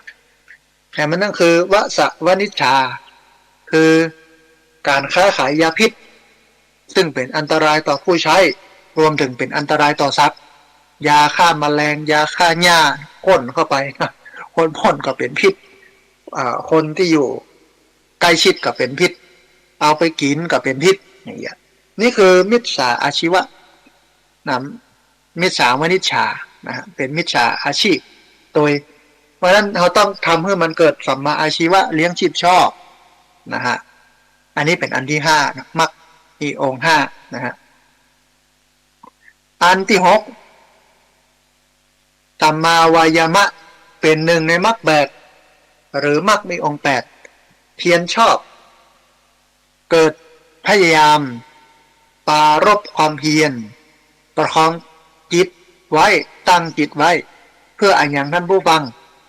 เพื่อบ่ให้อกุศลธรรมอันลามกที่ยังบ่เกิดบ่ให้เกิดขึ้นนะบ่ให้ความชั่วอกุศลกรรมต่างๆบ่เกิดที่มันบ่เกิดเนี่ยบ่ให้มันเกิดขึ้นในใจ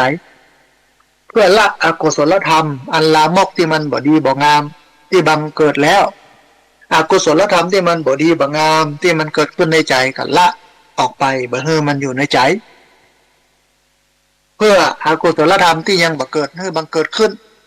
สิ่งดีสิ่งงามสิ่งเป็นกุศลผลบุญทั้งหลายที่มันบ่เกิดขึ้นในใจก็ให้มันเกิดขึ้นเพื่อความตั้งอยู่บ่เลือนหายเจริญยิ่งไพบูรย์มีขึ้นเต็มเปี่ยมแห่งกุศลธรรมที่บังเกิดขึ้นแล้วกุศลธรรมที่มันเกิดขึ้นในใจที่มันมีอยู่นิ้วเดียวเนี่ยมันงอกงามขยายไพบูรย์ขึ้นไปในใจครอบงำหัวอกหัวใจไว้อันนี้คือสัมมาวายามะความพยายามชอบเพียรพยายามเพื่อบ่ให้อกุศลความบ่ดีบ่งามต่างๆที่ยังบ่เกิดขึ้นบ่ให้มันเกิดขึ้นในใจเพียรละอกุศลธรรมที่มันลามกมันบ่ดีบ่งามที่มันเกิดขึ้นในใจแล้วให้มันละไปให้มันออกไปจากใจเพื่อให้กุศลธรรมที่ยังบ่เกิดก็ให้มันเกิดขึ้นในใจนะเพื่อให้ความตั้งอยู่บ่เลือนหายเจริญยิ่งไพบูรย์มีขึ้นเต็มเปี่ยมแห่งกุศลธรรมที่บังเกิดขึ้นแล้วให้มันเกิดขึ้นยิ่งขึ้นไปนะท่านผู้ฟังมันมีข้อสังเกตตัดนี้น้อยหนึ่งเพื่อนบอกว่าการจะทำสัมมาสตินะคือต้องอาศัยความเพียรพยายามกำหนดอย่างต่อเนื่องสม่ำเสมอจนเกิดเป็นสัมมาสมาธินั้นจะต้องอาศัยสัมมาวายามะต้องมีอยู่หน้าสัมมาสมาธิตัวสัมมาวายามะเป็นสิ่งสำคัญถ้าสัมมาวายามะมีมากสมาธิก็จะมีขึ้นสติก็จะมีขึ้นเพราะฉะนั้นสัมมาวายามะก็เลยมาเป็นมรรคแปดอยู่ในองค์หกนะฮะอันองค์เจ็ดคือสัมมาสมาธิองค์แปดคือสัมมาสติถ้าบักเกิดสัมมาวายามะสัมมาสติสัมมาสมาธิก็บักเกิดเพราะฉะนั้น ต้องทำให้สัมมาวายามะความพยายามชอบมันเกิดขึ้นอย่างก่อนเมื่อความพยายามชอบเกิดขึ้นเนี้ยสัมมาสติสัมมาสมาธิจะโตยมาแถมอันนึงคือมรรคมีองค์เจ็ดสัมมาสติคือการมีสติกำหนดระลึกรู้อยู่เป็นนิดว่ากำลังเนี่ยอย่างอยู่กำหนดรู้สภาวะที่เกิดขึ้นจริงในขณะปัจจุบันในสภาวะทั้งสี่ก็คือกายเวทนาจิตธรรมกายเวทนาจิตธรรมตามความจำกัดความแบบพระสูตรคือหลักธรรมที่เป็นห้องว่าสติปัฏฐานสี่มีสติอยู่กับสติปัฏฐานสี่สติปัฏฐานสี่นั้นมีอย่างพ้องเอามาพอรายละเอียดกันสักหน่อยอันแรกคือกายานุปัสสนาสติปัฏฐานกำหนดระลึกรู้ในกายคืออิริยาบถสี่การเคลื่อนไหวมีอานาปานสติปัฏฐานดูลมหายใจเข้าออกอิริยาปถบาภะดูอิริยาบถยืนเดินนั่งนอนสัมปชัญญะปะพะดูการเคลื่อนไหวกินดื่มทำพูดคิดคุกเข้าเหยียดออกเดี๋ยวหน้าแลหลังก้มเงยปฏิกุลมนสิการะปะพะก็ดูความที่มันเป็นของปฏิกูลมันบ่สวยบ่งาม ธาตุมณสิกาลปภะก็ดูว่าร่างกายเขานี่ประกอบด้วยธาตุทั้งสี่ดินน้ำลมไฟนวสีวัติกะปภะไปดูป่าช้าทั้ง9ก็คือไปดูซากศพตายแล้ว9ชนิดตั้งแต่ตายใหม่ๆโพดไปจนแถวตายเหลือก็กระดูกว่ามันเป็นของปฏิกูลในร่างกายของเขาเนี้ยอันนี้คือกายานุปัสสนาสติปัฏฐานมีสติมีสัมปชัญญะดูการเคลื่อนไหวพิจารณาว่าเป็นของที่มันสกปรกบ่สะอาดประกอบไปด้วยธาตุทั้งสี่เหมือนกับผีปลาเหี่ยว9ชนิดที่เบิดเอาไปขว้างละไว้อันนี้คือกายานุปัสสนาเวทนานุปัสสนาคือการกำหนดและเลิกรู้เวทนาก็คือเวทนาความรู้สึกทางกายทางใจสุขทุกข์อุเบกขาหูว่ามันเป็นอะไรยังอันนี้มันสุขอยู่อันนี้มันทุกข์อันนี้มันเฉยๆอันนี้คือเวทนาความรู้สึกจิตตานุปัสสนาสติปัฏฐานและเลิกรู้ถึงจิตใจจิตมีโทสะก็หูจิตมีโมหะก็หูจิตหลงก็หูจิตสงบก็หูจิตบ่สงบก็หูแต่มานั่นคือธรรมานุปัสสนาสติปัฏฐานการกำหนดและเลิกรู้ในธรรมคือหูสัญญาความนึกแล้วก็สังขารความคิดหูว่าไอ้อย่างเกิดขึ้นกับเราไอ้อย่างเกิดขึ้นกับเราเข้าไปหูหมดเลยอันนี้เป็นต้นธรรมานุปัสสนาสติปัฏฐานถ้าเรา ปฏิบัติสติปัฏฐาน4ตามฐาน4ฐานนี้คือกายเวทนา จิตธรรมเขาก็จะมีสัมมาสมาธิสัมมาสมาธิจะเกิดขึ้นได้ต้องสร้างขึ้นมาด้วยกันไปกำหนดอย่างที่อาตมาภาพเคยทำวิทยานิพนธ์ในระดับปริญญาโทของมหาวิทยาลัยเชียงใหม่เรื่องวิธีการเพิ่มสตินทรีย์ให้แก่ผู้ปฏิบัติวิปัสสนากรรมฐานตามแนวสติปัฏฐาน4นี่เนาะก็มีโอกาสได้ไปถามพระเดชพระคุณหลวงปู่พระพรหมมงคลหลวงปู่ทองที่วัดพระธาตุศรีจอมทองที่เปิ้นมรณภาพไปแล้วไปถามอาจารย์เจ้าคุณภาวนาธรรมวิรัติที่วัดร่ำเปิงกับโพธารามเชียงใหม่เนาะไปถามท่านอาจารย์พระครูอาจารย์นั่นที่ตานังเลนังที่ดอยสะเก็ดก็เข้าใจเลยว่าทั้ง3รูปนี้แล้วก็แห่งรูปหนึ่ง4รูปเปิ้นสรุปมาบอกว่าการจะทำให้คนปฏิบัติกรรมฐานมีสติก็ต้องกำหนดอย่างเดียวยืนเดินนั่งนอนกินดื่มทำพูดคิดเอาปัจจุบันเป็นอารมณ์การกำหนดเนี่ยมันทำให้สติมันเกิดขึ้นยิ่งกำหนดยิ่งทำให้สติเกิดขึ้นอย่างเข้าใจในชีวิตประจำวันเนี่ยอย่างเขาเนี่ยกับเข้าอยู่เขาก็รู้ว่าเนี่ยกับเข้าอยู่กวาดบ้านอยู่ก็รู้ว่ากวาดอยู่ซักผ้าก็รู้ว่ากวาดซักผ้าอยู่ทำความสะอาดเนี่ยอย่างยืนเดินนั่งนอนกินดื่มทำพูดคิดคุกเข้าเหยียดออกเหลียวหน้าแลหลังก้มเงยล้างหน้าล้างตาแต่งฟันถ่ายนักถ่ายเบาเขาหูว่าเขาเนี่ยอย่างอยู่เนี่ยก็คือสัมมาสมาธิสัมมาสติขออภัย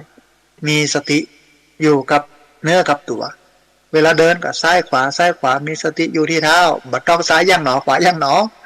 ถ้าเดินตามปกติก็ขวาซ้า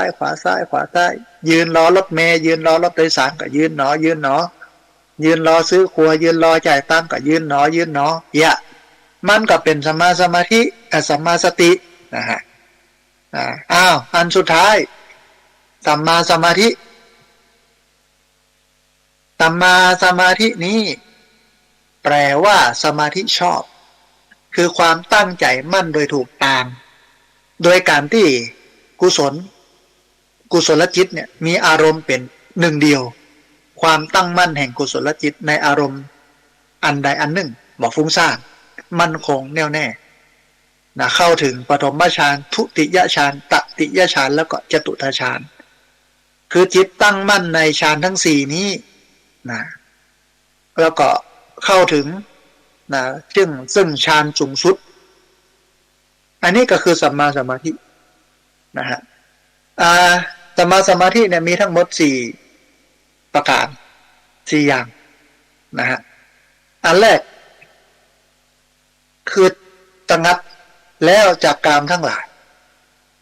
ถ้ามันถึงสมาธิ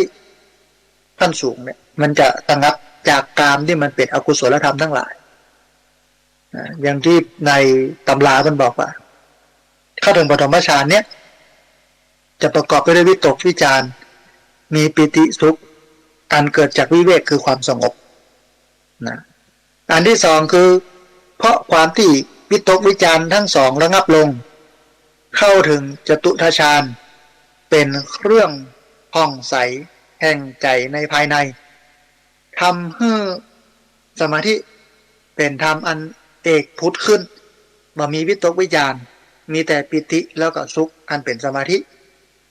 อันที่สามเพราะความคลายไปแห่งปิติเป็นผู้อยู่อุเบกขามี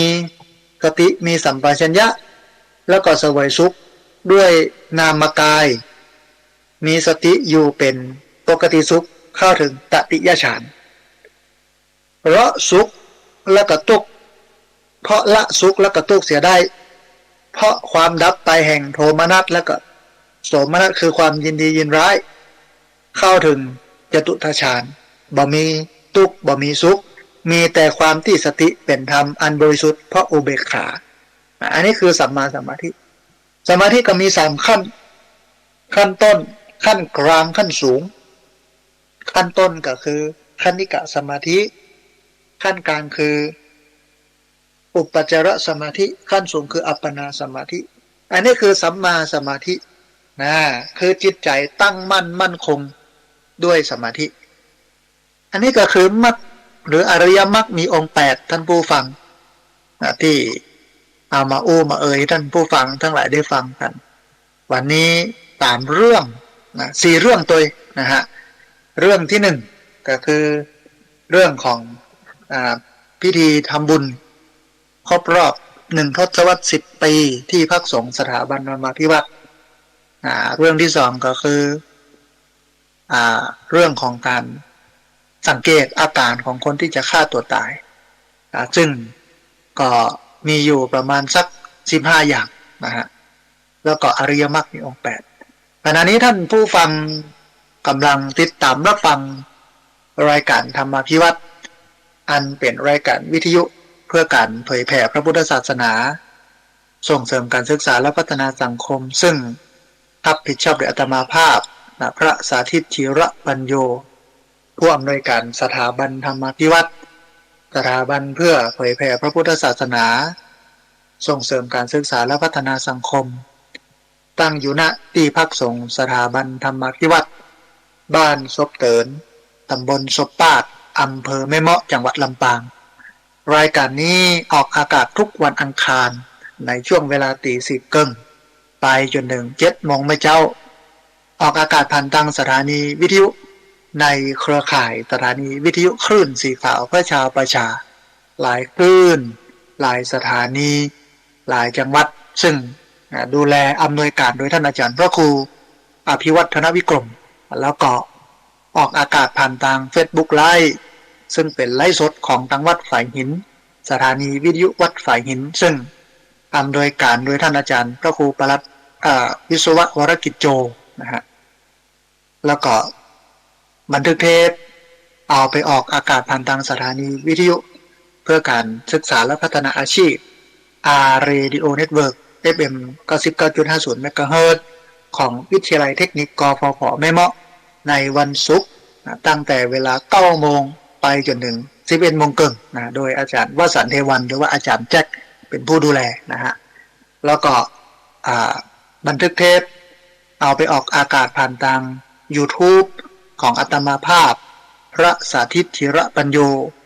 Facebook ของอาตมาภาพพระสาธิตธีระปัญโยแล้วก็เพจ Facebook ของสถาบันธรรมาภิวัตรซึ่ง3ช่องทางสุดท้ายต่างหลังนี้ท่านผู้ฟังสามารถไปติดตามรับฟังย้อนหลังไปก๊อปปี้ลิงก์ไปคัดลอกลิงก์ส่งแชร์เอาไปให้กับญาติธรรมทั้งหลายได้ยินได้ฟังกันได้แถมตัวแต่ว่าต้องมากดไลค์กดถูกใจในเพจสถาบันธรรมาภิวัตรก่อน ในFacebook ของพระสาธิตธีระปัญโยก่อนนะฮะแล้วก็ไปกด Subscribe หรือว่ากดกระดิ่งที่YouTube เนี่ยก่อนนะฮะก็3 เรื่อง 3 ราวท่านผู้ฟัง 4เรื่องนะฮะเรื่องแรกก็คือเรื่องสภาพดินฟ้าอากาศแล้วก็ขอให้พี่น้องที่อยู่ใกล้ห้วยใกล้น้ำใกล้แม่น้ำต้องระวังน้ำล้นพี่น้องที่อยู่บนดอยที่อยู่ใกล้ห้วยใกล้ดอยตัวต้องระมัดระวังน้ำป่าไหลหลากดินโคลนถล่มในภาวะที่ช่วงนี้เป็นฤดูฝนนะเป็นฤดูฝนที่น้ำที่บ่เคยท่วมก็จะท่วมนะฮะเพราะว่าที่ผ่านมานี่ก็มีหลายที่มันบ่เคยท่วมกำเตื้อโอ้มันนักกว่า30ปี40ปีแล้วมันบ่เคยเป็นอย่างนี้มันมาทำแล้วอย่างนี้นะคนก็จะอู้กันเพราะฉะนั้นกันไว้ดีกว่าแก้นะฮะถ้าเรากันไว้เราป้องกันไว้เนี่ยมันจะดีกว่าการแก้ไขแล้วก็ได้อู้เอ่ยกันถึงเรื่องของการจะฆ่าตัวตายนะก็มีวิธีการแก้อยู่ประมาณ15ข้อก็ต้องสังเกตเนาะพอกอยบุคคลใกล้ชิดที่เพิ่นมีอาการเหล่านี้ถ้ามีแล้วก็ประสานงานส่งต่อพอกอยกันจะไปละเพิ่นอยู่คนเดียวแต่ว่าจะเป็นภัยยังได้ก็ตามน้ำใจมันต้องมีพ่องนะคนไทยเนาะ ที่ผ่านมาเนี่ยดูเหมือนว่าเขาจะลดน้อยถอยลงกับเรื่องความมีน้ำใจนะกับความมีใจกว้างใจเป็นกุศลมันสังคมแห่งการแข่งขันสังคมของการแข่งแย่งสังคมของการเห็นแก่ตัวเบียดเบียนคนอื่นเนี่ยมันตัดรอนเรื่องของการมีน้ำจิตน้ำใจการช่วยเหลือเกื้อกูลกันมันต้องเนี่ยสิ่งเหล่านี้เกิดขึ้นโดยเฉพาะพี่น้องที่ติดตามรับฟังสถานีวิทยุอยู่บางคนติดตามมาเมินนานตานเปล่าแล้วมันก็จะต้องมีน้ำใจเกื้อกูลเอื้อเพื่อแผ่แบ่งปันถ้าเราได้ฝึกเราได้พัฒนาลูกพี่น้องชาวบ้านทั้งหลายที่เปิ้นบ่ได้ฟังที่เปิ้นบ่ได้ไปร่วมงานร่วมบุญกุศลตันท่านตันนี่กะเฮาเนี่ยเปิ้นบ่ได้ฝึกเปิ้นบ่ฮู้เปิ้นจะยะบ่ยะก็เรื่องของเปิ้นแต่ว่าเฮาฮู้หรอ เราต้องยะนะพอเราเรียนรู้จากการฟังเรียนรู้จากการลงมือปฏิบัติจากการไปกินไปทานเนี่ยนะเราจะต้องเอื้อเผื่อแผ่แบ่งปันเกื้อกูลเป็นหูเป็นตาพอกอยกันบ่ว่าภัยเป็นภัยถึงศัตรูคู่แค้นนะครับก็ดูแลเพิ่นตัวเพราะว่าเวลาแผ่เมตตาสัพเพสัตตาสัตว์ทั้งหลายที่เป็นเพื่อนทุกข์เกิดแก่เจ็บตายด้วยกันทั้งหมดทั้งสิ้นเฮาว่าภัยนะเฮาบ่เว้นภัยนะเฮาฮื้อเมตตาเฮาฮื้อความสุขเฮาฮื้อเปิ้นยินดีหมดทุกคนสัตว์ทั้งหลายไม่ใช่ว่าเว้นอย่าสีเนอะเว้นอย่าแก้วเนอะเว้นอย่ามานะ มันเนี่ยค่าเจ็บใจอย่างแบบใจนะมันทั้งหมดทั้งปวงมันกู้คนเพราะฉะนั้นเราก็จะต้องเป็นหูเป็นตาพอกอยลูกหลานตามเต้าอันของเปิ้นตัวของเขาตัวนะฮะเพื่อป้องกันการฆ่าตัวตายแต่ก็บอกว่าสถิติของจังหวัดละปูนเนี่ยนักที่สุดของภาคเหนือนักที่สุดของภาคเหนือในเอเชียเนี่ยคนไทยกับฆ่าตัวตายเป็นอันดับที่32ของโลก32ของโลกในบรรดา183ประเทศเนี่ยอยู่ในอันดับที่32เนี่ยมันไม่ใช่ธรรมดานะแต่ถ้าอยู่ในอันดับ100ปลายก็ยังแควนเนาะอันนี้183เขาอยู่ในอันดับ32เนี่ยโอ้ไม่ใช่ธรรมดานะการฆ่าตัวตายของเขาเนี่ยนะฮะสูงพอสมควรนะในบรรดาประเทศ183ประเทศเราอยู่ในอันดับที่32แล้วก็กลุ่มที่ฆ่าตัวตายนักที่สุดเนี่ยเป็นช่วงอายุ70ปีเป็นต้นไปแล้วก็อายุ15ถึง29ปีซึ่งคนที่มีอายุในช่วงนี้ต้องพอกอยอย่างตำบลซบปาดโจกดีผู้สูงอายุที่เปิ้นเป็นคนเฒ่านี่นะมีโรงเรียนผู้สูงอายุมาสร้างให้เปิ้นเป็นผู้สูงอายุที่มีคุณค่าชรายังมีความสุขสูงอายุยังมีคุณค่าชรายังมีความสุขเปิ้นก็มาม่วนมางานแต่ก่อนอยู่บ้านมองอยู่ท่านคนเดียวง่อมมานี่ก็มาปะเปื่อนปะฝูงปะโมปะจุมจากคนที่บ่มีคุณค่าแต่ว่าเนี่ยหอนึ่งลำนะเนี่ยขนมจ๊อกได้เก่งหูเรื่องจักสารเนี่ยก่อนเนี่ยไปอย่างนั้นตาสีตาสายายมียายมาลูกแต่พอมาโรงเรียนผู้สูงอายุตำบลซบตาน ที่พักสงฆ์สถาบันธรรมาภิวัตน์นี้มาเป็นพ่อครูเหมือนกันก่อนนะพ่อครูแม่ครูหอนึ่งเนี่ยแม่ครูขนมจ๊อกพ่อครูจักสารถ่ายทอดให้กับนักเรียนที่อยู่ใกล้เคียงบอกว่าจะเป็นโรงเรียนซบเกินโรงเรียนแม่จางเพื่อก็มาเฮียนตัวลูกละอ่อนน่ะถึงเวลาที่จะมาเฮียนมาเนะด้วยกันเนี่ยนะละอ่อนก็มาเฮียนหูตัวมาเนะมาทำตัวก็ทำให้เป็นรู้สึกว่าตัวเก่ามันมีคุณค่าเป็นพ่อครูด้านอันนั้นอันนี้เป็นแม่ครูด้านนั้นด้านนี้เวลาไปปะกันกลางป่ากลางตางที่ไหนต่างใดหันละอ่อนก็เตือนได้หรอกอย่าไปให้นะลูกเนอจะไปดื้อเนออย่าละอ่อนมันก็ครับผมเจ้าแต่ก่อนนี้เดินกายกันไปโดยที่บอกหูจักกันจะว่าเนอกับบัจเจลานเฮาอะเขาจะเอาซิดอะไรอย่างไปว่าเพื่อนนะได้เพื่อจะจ้างหัวเฮาแต่พอมาเป็นพ่อครูพ่อครูสอนเฮารุ่นนี้เฮาเป็นนักเรียนเฮาก็ฟังนะมันก็ได้มิติสังคมนะในการช่วยกันดูแลนะแล้วก็แห่งมันนึงก็คืออริยมรรคมีองค์8วันนี้ขยายความลงลึกในดีเทลหรือว่ารายละเอียดท่านผู้ฟังทั้งหลายได้ฟังกันยาวมากเลยนะฮะทั้งมรรคมีองค์8เนี่ยเข้าถึงทุกช่องทางเข้าถึงทุกอันทุกฝ่ายนะฮะทีนี้ท่านผู้ฟังเวลาเหลือแหมน้อยนึงก่อนที่จะเปิดสายให้ท่านผู้ฟังที่ฟังอยู่ทางบ้านจะได้โทรเข้ามาร่วมเอ่ยกันจะได้โทรเข้ามาร่วมแสดงกับกึศความเห็นกันนะฮะก็อู้เอิญเชิญชวนว่าวันที่17 สิงหาคมพุทธศักราช2565เวลาตั้งแต่9 โมงเป็นต้นไปจนถึง3 โมงแมลงนี่เนาะก็จะจัดงานครบรอบ1 ทศวรรษ10 ปีของที่พักสงฆ์สถาบันธรรมาภิวัตน์ที่ผ่านมาก็อู้เอิญเชิญชวนได้มาร่วมบุญร่วมกุศลกันตอนนี้จะทวนกันกำหนึ่งนะฮะก็อันแรกนะมาเป็นเจ้าภาพปัจจัยถวายพระสงฆ์รูปละ 2,000 บาท9 รูปนะก็มีแม่จันเรือนใสแม่อมราวงแหวนแม่เดินเพนทิมว่างคุณบุษบาจันทิพย์คุณพันนิตาพรหมมินแม่บัวสวนดอกแม่สาวรักษ์อภิวงศ์แม่ศรีวันบ้านดอนไฟคุณกันดาศรีเนตรและน้องเบี้ยวแม่ป้านกันเทเขียวแม่สมบูรณ์นักริน9 ท่านนี้ถวายปัจจัยมา 2,000 บาทเอาเป็นปัจจัยถวายพระสงฆ์9 รูปจะเป็นอาจารย์พระครูสิริสุเมธากรอาจารย์พระครูสุจินนันทกิจอาจารย์หลวงพ่อยงยุทธทีปโกอาจารย์พระครูโสพลปริยัติอาจารย์พระครูอภิวัฒนวิกรมอาจารย์พระครูมนุนจิตปิชาอาจารย์มหายนพงศ์สัมปุโนอาจารย์มหาสมชาติชาตะปัญโยแล้วก็พระชาวลิตทิจะสัทโธแล้วก็รูปละ500 บาทเป็นอันสังฆทานถวายพระสงฆ์9 รูปมีแม่กันดาศรีเนตรแล้วก็น้องเบี้ยวมีพ่อบุญมีทิติภูลสวัสดิ์นายเสรีนางสดใสวิจิตรชโรธรนายบุญชูนางลัดดากาวิระชัยนางระวิวันนางสิรินรดานายอเนนชาชัยโสนางอัญชลีแล้วก็นายณราศักดิ์คำพมแม่สาวรักษ์อภิวงศ์แม่จันฟองแจ้ห่มแล้วก็แม่ศรีไหลคันติยราชที่จริงก็มีคนมาร่วมทำบุญปัจจัยถวายพระเยอะแต่ว่าก็เลยยกเอามาร่วมทำบุญพระป่าแตกนะฮะเพราะว่าตอนนี้เต็มแล้วนะฮะก้าไม้ก้าละ200 บาทที่จะเอาปลูกในวันงาน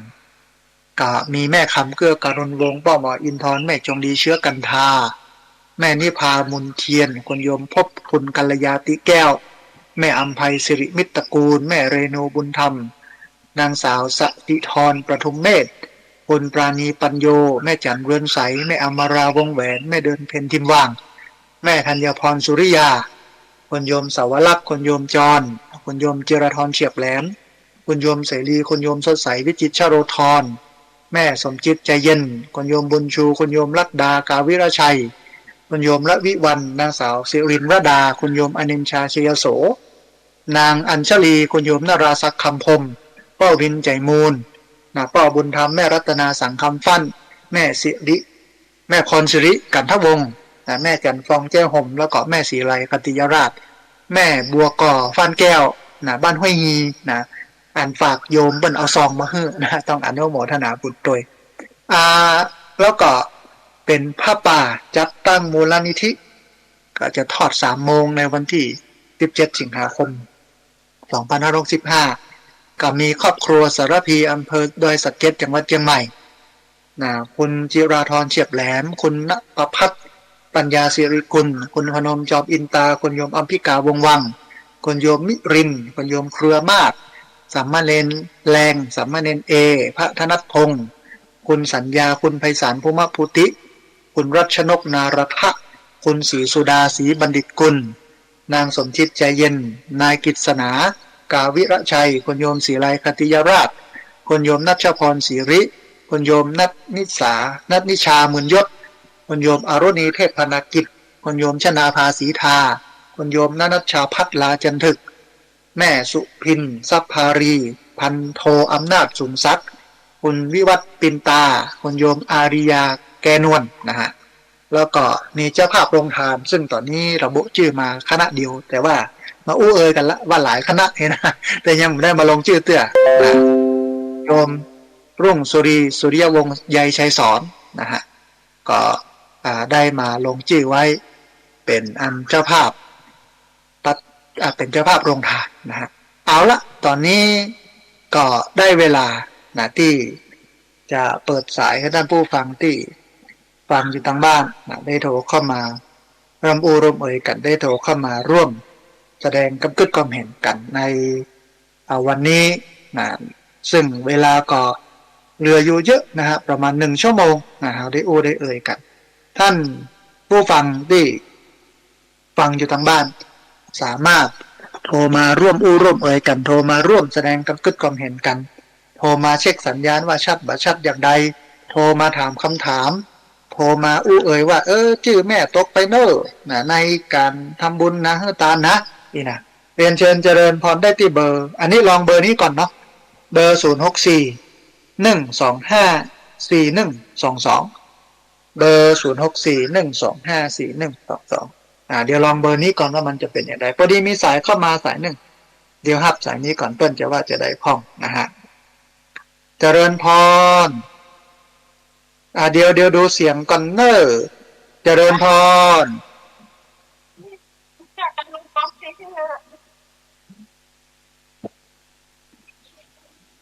อ๋อสาธุแม่คำเกื้อการุณวงศ์เนาะน่ะอ๋อสาธุพอดีงานยุ่งโยมแม่แต่ว่าระบุบอกรายชื่อไปแล้วเนาะอ่าอ๋อแต่เป็นแม่คำเกื้อการุณวงศ์แฟนคุณโยมอัลยาแกนวลนี่เนาะอ๋อสาธุต้องอนุโมทนาเดี๋ยวจะได้เปลี่ยนนะแม่เนาะน่ะอัลยาแกนวลนี่เป็นแม่คำเกื้อการุณวงศ์นี่เนาะอ๋อสาธุอนุโมทนาบุญโยมแม่สัญญาณชัดเจนเนาะอ๋อสาธุติดตามแล้วฟังเป็นประจำเดี๋ยวจะได้แก้นะแม่เนาะ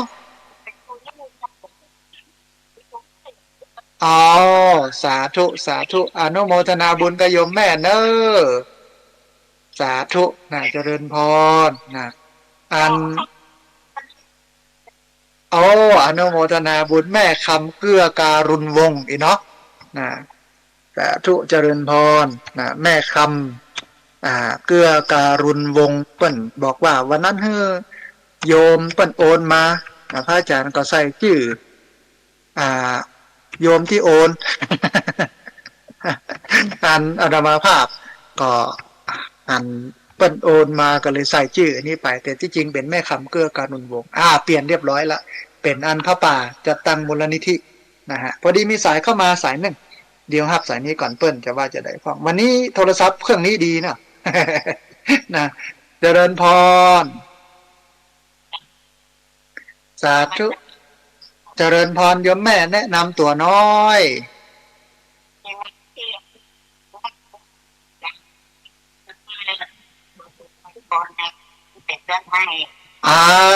มาละอ่าน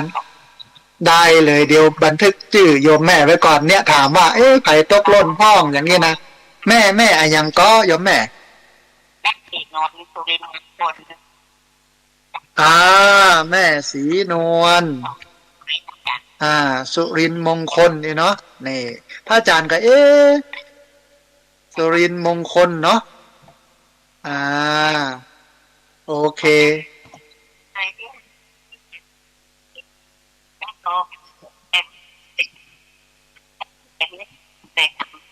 อ่าดีละสาธุโยมแม่สาธุสาธุนะแม่ศรีนวลสุรินทร์มงคลได้โยมแม่ได้มาร่วมบุญกันเนอะแม่เนอะนะสาธุเจริญพรสาสาธุชื่นใจ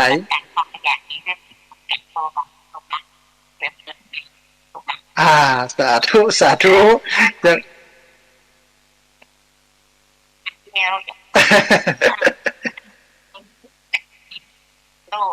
เดี๋ยวอันตังอันพระอาจารย์พระครูเพื่อจะพิจารณาอยู่โยมแม่สาธุสาธุเจริญพร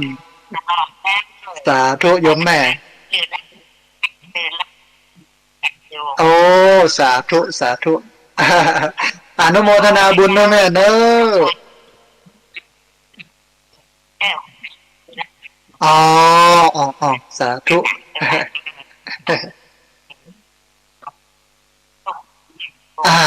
แม่นแม่นก็ปอม่วนนะแม่เนาะนะ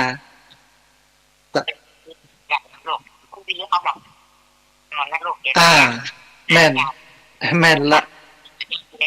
มันเรื่องอะไรอย่างสปะนะขยะข้อมูลปฏิกูลข่าวสารมันนักเอามาฟังวิทยุดีกว่าเนาะสาธุนะโยมแม่เนอะสาธุสาธุเจริญพรสาธุสาธุนะแม่ศรีนวลสุรินทร์มงคลนะก็ติดว่าไต่มัน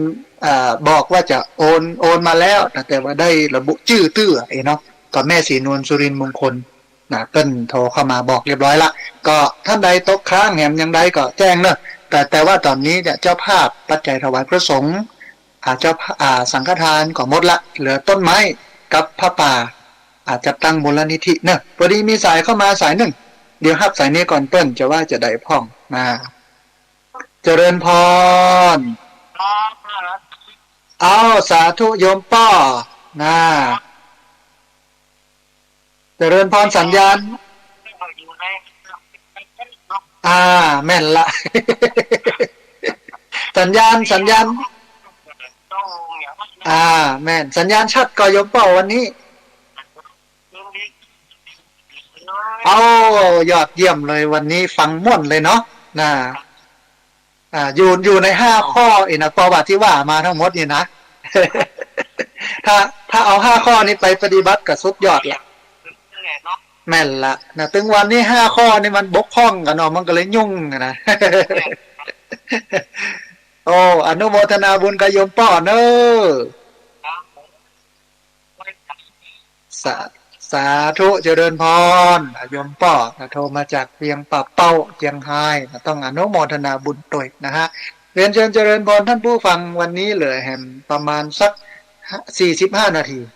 เวลาเยอะมากนะท่านผู้ฟังท่านใดฟังแล้วติดใจตรงไหนอย่างใดตอนนี้เปิดเบอร์เดียวเนาะที่เบอร์0641254122แล้วตะกี้เนี่ย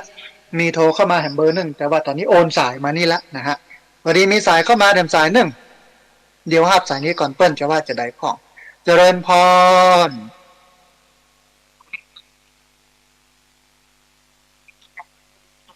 สาธุชัดเจนเนี่ยเนาะแม่เนาะชัดเจนเรียบร้อยแล้วเป็นได้ฟ้าฝนทั้งปุ้นโยมแม่บะมีเนาะเมื่อคืนปอมีพ่องกอโยมแม่ปอมีพ่องน้อยๆเนาะรักษาสุขภาพสุขภาพนะโยมแม่เนอะสาธุได้กำลังใจจัดหนักอนุโมทนาบุญโยมแม่เนอะสาธุเจริญพรโทรมาเพื่อกำลังใจกันอย่างเงี้ยนะฮะมันจะได้บังงอมลงในรายการธรรมาภิวัตน์นะลืมไป ท่านที่โทรเข้ามาเนาะเจริญพรแนะนำตัวทุกคนตัวอาจจะโทรมาแล้วโทรมาตลอดก็แนะนำตัวนะเดี๋ยวจะได้หูจักกันที่เบอร์0641254122เบอร์0641254122พอดีมีสายเข้ามาสายหนึ่งเดี๋ยวรับสายนี้ก่อนเปิ้ลจะว่าจะได้พ้องเจริญพร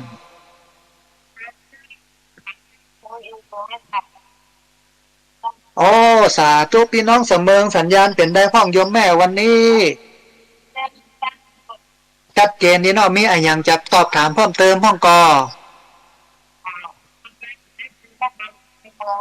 อ๋ออังการแล้วนะโอ้สาธุอนุโมทนาสาธุเจริญพรอนุโมทนาบุญวันนี้3 เรื่อง 4 เรื่องนะฮะเรื่องแรกคือการทำบุญครบรอบ1 ทศวรรษ 10 ปีวันที่17 สิงหาคมเรื่องที่2เป็นเรื่องดินฟ้าอากาศเรื่องที่3เป็นเรื่องของการวิธีการในการดูแลคนที่จะฆ่าตัวตายแล้วก็เรื่องที่4เป็นเรื่องของอริยมรรคมีองค์8นะพอดีมีสายเข้ามาเดินสายหนึ่งเดี๋ยวรับสายนี้ก่อนเปิ้ลจะว่าจะได้พอเจริญพรสาธุโยมแม่แนะนำตัวน้อยจำได้ แต่ใครไม่แนะนำตัวเอาลูกเชียงใหม่ละปูนมาแล้วเนาะ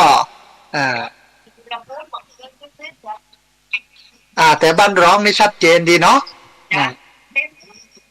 โอ้สาธุอันเป็นได้พ้องอากาศตั้งปูนเป็นได้พ้อง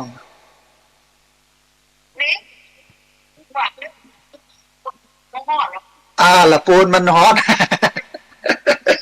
ตั้งเพเย็นสบายเนาะสาธุได้กำลังใจจัดนักเอาสาธุสาธุเจริญพรโยมแม่ที่เจียงไฮ้เวียงป่าเป้าโอ้เข้ามาให้กำลังใจกันวันก็ไปเลี้ยงหลานอยู่ละปูนแต่ก็ฟังนะแต่มันสัญญาณบ่ชัดนะนะเรียนเชิญเจริญพรท่านผู้ฟังที่เบอร์0641254122เบอร์0641254122วันนี้เวลามีปะเต๋อโทรเข้ามาได้เลยนะฮะพอดีมีสายเข้ามาถึงสายหนึ่งเดียวรับสายนี้ก่อนเพิ่นจะว่าจะได้พอเจริญพรสาธุมาแล้วลุงคำนะเป็นได้พ้องลุงคำสัญญาณเสียงวันนี้ตั้งปูนสีขาดหายเนาะแต่พอฟังได้เนาะลุงคำได้เนาะฟังได้เนาะโอ้อนุโมทนาบุญเนอร์ลุงคำเนอร์ได้เลยลุงคำได้เลย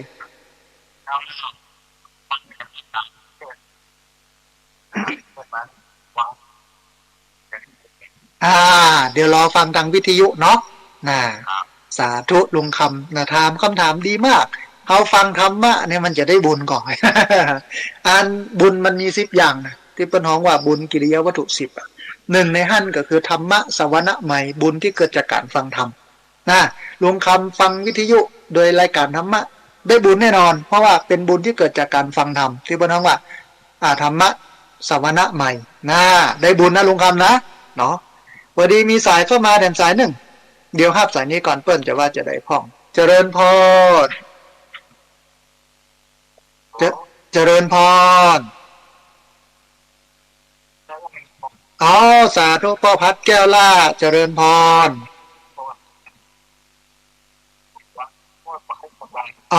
บอกค่อยสบายตอนนี้ดีขึ้นแล้วเนาะพ่อเนาะยังแควนยังได้ก็รักษาสุขภาพเน้อพ่อเน้อ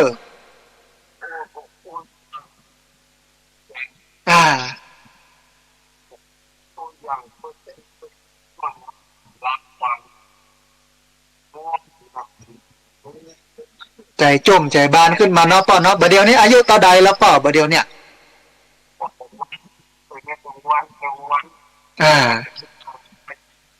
อายุต่อใดก็ยมพ่อบัดเดี๋ยวเนี่ย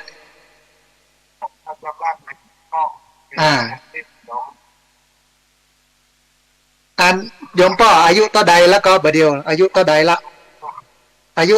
บัดเดี๋ยวเนี่ย เอา86แล้วอายุยืนนะแข็งแต่ว่าอันสุขภาพบ่ค่อยดีนอนติดเตียงเนาะป่อเนาะนะอยู่ที่ไหนตั้งใดก็บอกกล่าวท่านผู้ฟังแห่งกำหนึ่งอ่า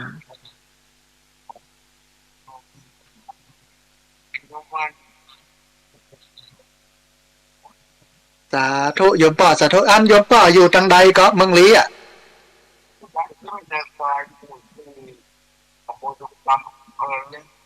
อ่าสาธุเดี๋ยวจะได้บอกญาติโยมเข้าไปพอกอยพ่องเยี่ยมเยียนพ่องเนาะนะสาธุสาธุได้โยมป่อได้เดี๋ยวถ้ามีเวลาแวะไปตังปูนก็จะแวะไปแอวหาเนื้อป่อเนอะนะสาธุเจริญพรสาธุนะอันโยมป่อเพิ่นเป็นผู้ป่วยติดเตียงนะก็ถ้าญาติโยมท่านใดที่อยู่กับหมู่นั้นเนาะก็มีเวลาก็แวะไปเยี่ยมไปเยือนเพิ่นพ่องนะฮะต้องอนุโมทนาบุญตัวยพอดีมีสายเข้ามาแถมสายหนึ่งเดี๋ยวรับสายนี้ก่อนเพื่อนจะว่าจะได้พ่องลุดไปคุณโยมมีอยู่ประมาณสัก14สายที่โทรเข้ามาแล้วบ่ได้รับสายท่านที่โทรเข้ามาแล้วสายลุดไปก็โทรมาใหม่เนอะนะฮะพอดีมีสายเข้ามาเดี๋ยวรับสายนี้ก่อนเจริญพรสาธุมาแล้วแม่จันเรือนสายเวียงตะการจันปะตองเชียงใหม่อ่า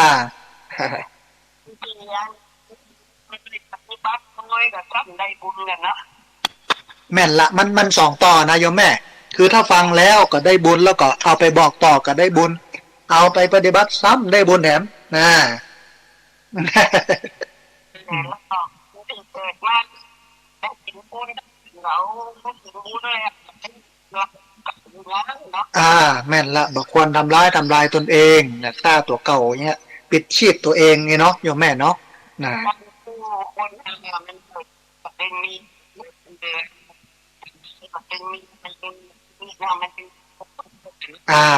มันอยู่ที่ว่าไผ่จะอดทนเมื่อตุกแล้วก็ตุกสบายเมื่อสุกเนี่ยเนาะแม่เนาะเป็นอย่างนั้นแม่นต้องสู้ต้องอดทนเนาะ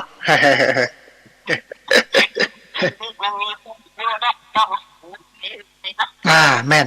นมีครบทุกรสต้องผ่านมันไปถ้าสุกก็เป็นวันของเฮาถ้าตุกก็เป็นอย่างอดทนให้มันผ่านไปเนาะแม่เนาะนะเป็นมีอันมันก็เป็นมันเป็นอยู่ก็เหมือนนะแม่นละทุกอย่างล้วนผ่านไปสาธุเนอะแม่เนอะสาธุแม่สันจันเรือนใสยังตาการสันปะตองเชียงใหม่สัญญาณชัดเจนดีโยมแม่ก็บอกว่าที่มันเกิดขึ้นเนี่ยมันอยู่ที่ไผ่จะอดได้กับมันเพราะว่าทุกคนนะล้วนมีทุกข์แล้วก็มีทุกข์ผ่านเปลี่ยนหมุนเวียนเข้ามาในชีวิตแต่เจียงที่เปิ้นบอกนะเวลาทุกข์อย่าหลงเวลาลงอย่าท้อนะเพราะว่าเวลามันทุกข์เดี๋ยวสักวันหนึ่งมันก็จะสุขขึ้นมาเวลาสุขกับมันกันจะไปหลงกับมันนะเดี๋ยวสักวันหนึ่งมันก็จะทุกข์เหมือนกันนะพอดีมีสายเข้ามาสายหนึ่งเดี๋ยวรับสายนี้ก่อนเปิ้นจะว่าจะได้พ้องเจริญพรสาธุโยมแม่แนะนำตัวน้อย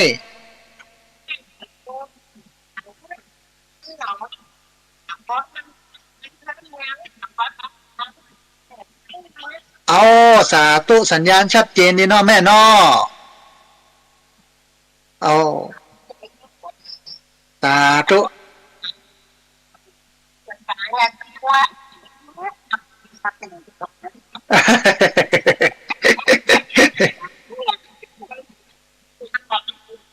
แม่นละนะเฮาก็ฮักชีวิตเฮาเนาะแม่เนาะน่ะแบบบ่เฮ้อมันเจ็ดเป็นนักกว่าเก่ากว่าเดิมอันนี้ขนาดเจ็ดเป็นนะบ่ต้องไปอู้ถึงชีวิตเนาะแม่เนาะน่ะ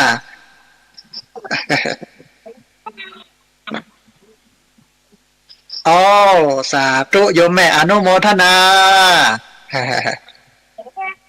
สาธุเจริญพร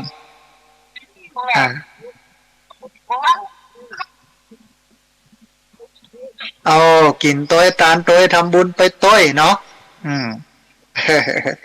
สาธุนะโยมแม่เนอะเจริญพรสาธุนะโยมแม่จากลำปาง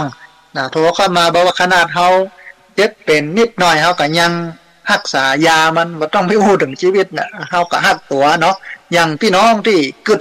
ว่าฆ่าตัวตายเป็นทางออกที่มันที่จริงมันบ่ใจนะมันเป็นทางตันโดยซ้ำไปนะฮะมันทางออกมันมีปะเลอะมันต้องอาศัยเวลามันต้องอดทนล้มแล้วลุกขึ้นมาต้องต่อสู้ให้มันรู้ว่าจะแพ้อีกแค่ไหน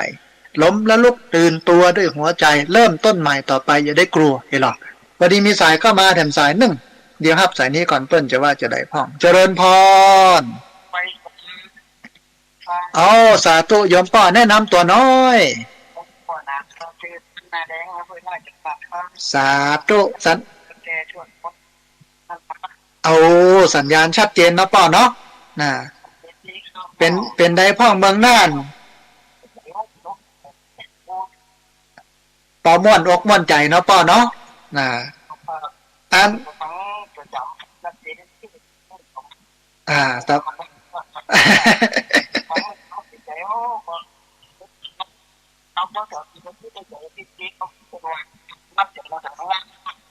แม่นละโยมป้อแม่นละอันฝนตกพ่องก่อโยมป้อฝนตกพ่องก่อโยมป้อที่ปุ้น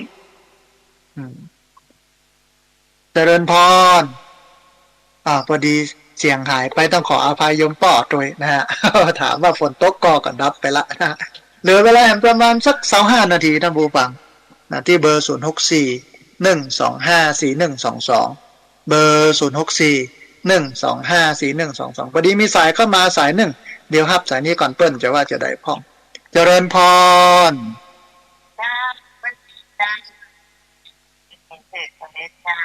มาแล้วพี่น้องโดยสเก็ตเชียงใหม่สัญญาณเป็นได้พ่องโยมแม่วันนี้วันนี้ชัดเจนเนาะแม่เนาะที่ดอยสะเก็ดนะเอาบัดเดียวนี้ยังไม่ยั้งกับเตื้อกะนะบ้านช่วงเมืองเย็นได้นะแต่บัดบัดดีบัดดีตกหนักล้ำไปได้จะน้ำท่วมเนาะน้ำป่าไหลหลากอะนะเนาะ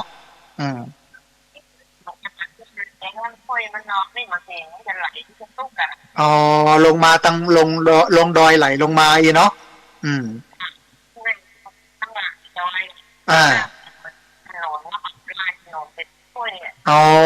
มันข้ามมันลอดถนนไปเนาะอย่างใดก็ต้องระมัดระวังเรื่องดินโคลนถล่มน้ำป่าไหลหลากนะโยมแม่เนอะต้องดูแลเป็นพิเศษหน่อยหนึ่งแล้วระมัดระวังเนาะ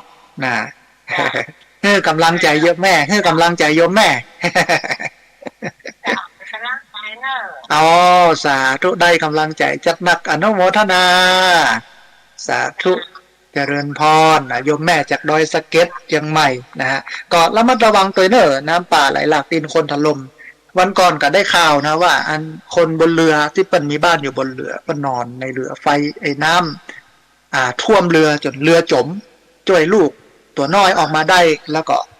แฟนกับลูก3 คนนึงช่วยบ่ได้เสียชีวิตทั้ง2 คนไม่ต้องน่าเสียดายนะฮะ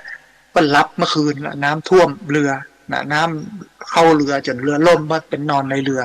เป็นเรือใหญ่นะฮะเนี่ยถ้าเราป้องกันเราดูแลพอกอยมันก็จะดีนะฮะพอดีมีสายเข้ามาสายหนึ่งเดี๋ยวครับสายนี้ก่อนเปิ้ลจะว่าจะได้พ่องเจริญพรสาธุโยมสาธุเป็นได้โยมแม่สัญญาณชัดเจนดีเนาะ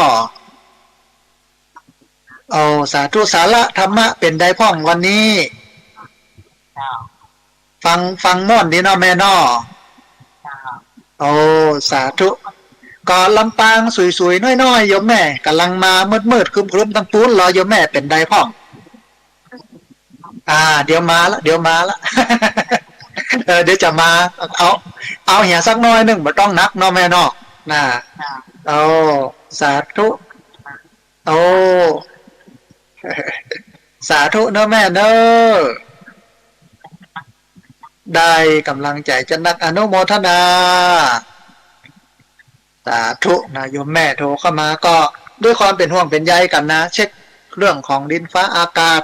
เรื่องน้ำเรื่องหนองเรื่องอย่างถ้ามีเรื่องใดที่มันเป็นภัยที่จะมาคุกคามพี่น้องที่ ติดตามรับฟังสถานีวิทยุคลื่นสีขาวอยู่เขาก็บอกกล่าวกันไปเตือนกันไปป้องกันกันไปอีกอะในฐานะเป็นพี่เป็นน้องเป็นญาติธรรมเป็นลูกเป็นหลานเนาะนะฮะพอดีมีสายเข้ามาสายหนึ่งเดี๋ยวฮับสายนี้ก่อนเปิ้ลจะว่าจะได้พ่องเจริญพร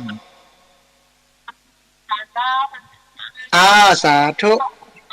มาแล้วพี่น้องเมืองปานลำปางเป็นได้พ่องยมแม่สัญญาณในวันนี้ม่วนพอม่วนเนาะแม่เนาะนะฟ้าฝนเป็นได้พ่องฟ้าฝนตอนนี้ก็ยังครึ้มอยู่เนาะแม่เนาะอ๋อสาธุยังใดก็ต้องดูแลพ่อกอยเนอะแม่เนอะนะสาธุนะสาธุเจริญพรโยมแม่อันพอดีสัญญาณโทรศัพท์ของโยมแม่ที่เมืองปานเนี่ยส่วนใหญ่จะมีปัญหาติดขัดน้อยหนึ่งนะแต่ก็พออู้กันได้นะฮะที่เมืองปานก็ฝนตกลำปางนะอำเภอเมืองปานอย่างวัดลำปางใกล้น้ำตกแจ้ซ้อนนะฮะก็พอมีฝนปล่อยๆกับบอกว่าต้องระมัดระวังเนอน้ำป่าไหลหลากดินโคลนถล่มนะฮะเรียนเชิญเจริญพรนะท่านผู้ฟังเนอะที่เบอร์0641254122พอดีมีสายเข้ามาสายหนึ่งเดี๋ยวครับสายนี้ก่อนเปิ้ลจะว่าจะได้พ่องเจริญพรสาธุโยมแม่แนะนำตัวน้อย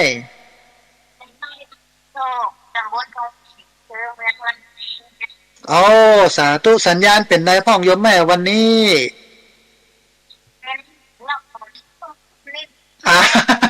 ฝนก็จะมาเนาะแม่เนาะนะฟังบุญยาวาสัญญาณชัดเนาะแม่เนาะนะสาธุแม่น้อยบรรตาโทกฟังประจำนะตุ้งฝ่ายนะฮะต้องอนุโมทนาบุญตัวแล้วก็บอกว่าอากาศครึ้มนะที่อำเภอแม่เมาะนะจังหวัดลำปางคณะนี้ก็ครึ้มนะครึ้มฟ้าครึ้มฝนวันนี้ก็น่าจะมีมาพ่องเล็กๆน้อยๆนะครับแต่ว่าบ่ได้ดูเมื่อน้องว่าอุตุนิยมวิทยานะเปิ้นจะว่า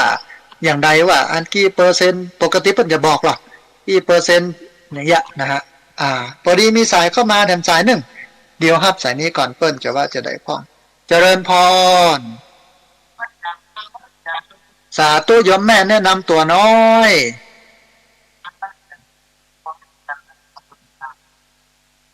สาธุสัญญาณเป็นได้พ่องโยมแม่วันนี้ชัดเจนดีพ่องก่อ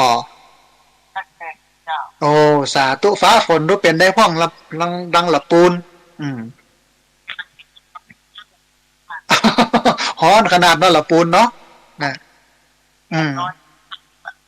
เพราะว่ามันอยู่ในเมืองอุตสาหกรรมนะโรงงานอุตสาหกรรมมันหนักนะแต่อย่างใดก็ต้องดูแลสุขภาพนะโยมแม่เนอะสาธุอนุโมทนาบุญกับโยมแม่สาธุสาธุสาธุเจริญพรโยมแม่จากละปูนนะโทรเข้ามาบอกว่าโอ้ละปูนฮ้อนขนาดก็มันเป็นเมืองอุตสาหกรรมเนาะโรงงานอุตสาหกรรมนักขนาดหลายโรงงานในหั่นนะฮะก็เลยส่งผลสภาพอากาศร้อนละปูนร้อนจริงอาดามาภาพเวลาไปบ้านที่บ้านโฮงเนี่ยนะบ้านห้วยการเนี่ยนะร้อนขนาดนะฮะพอดีมีสายเข้ามาสายรุดไปท่านที่โทรเข้ามาแล้วสายรุดไปโทรเข้ามาแล้วบ่ได้รับสายโทรเข้ามาใหม่ที่เบอร์0641254122เบอร์0641254122พอดีมีสายเข้ามาสายหนึ่งเดี๋ยวครับสายนี้ก่อนต้นจะว่าจะได้พ่องเจริญพรเจริญพรพี่น้องอาสาป้องกันบรรเทาสาธารณภัยนอว่ามาเลยคุณโยมแจ้งข่าวมาเลยแจ้งข่าวเตือนภัยเรื่องอะไรอย่างพ่องโยมช่วงนี้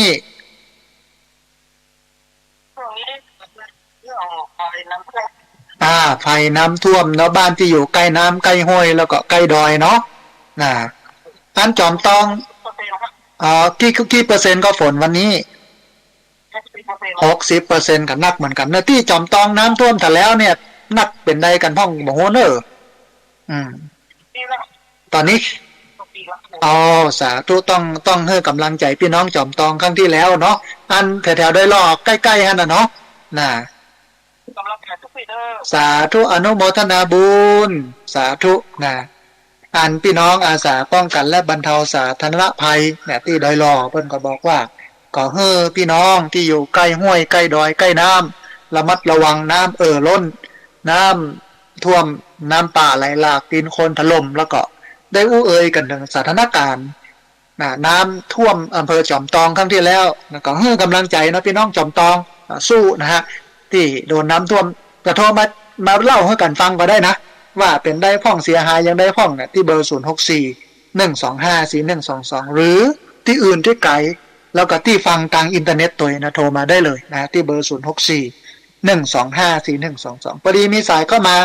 สายหนึ่งเดี๋ยวครับสายนี้ก่อนเปิ้ลจะว่าจะได้พ่องเจริญพรสาธุโยมแม่แนะนำตัวน้อยสาธุจำเสียงได้แต่ใครแนะนำตัวแม่จันฟองเจห่มนะเป็นได้พ่องที่แม่เมาะขณะนี้กำลังครึ้มอยู่ยังบดตกเตือที่เจห่มเป็นได้พ่องตกเที่ยงคืนนะตอนนี้ยังหรือยังพอดีนะน้ำนองแล้วก็ฮะตอนนั้นก็น้องก็นั่งค่อยเนาะมันเป็นหน้าเป็นฤดูกาลมันแต่ว่าต้องระมัดระวังคนที่อยู่ใกล้ห้วยใกล้ดอยใกล้น้ำเนาะอันยังแควนหน่อย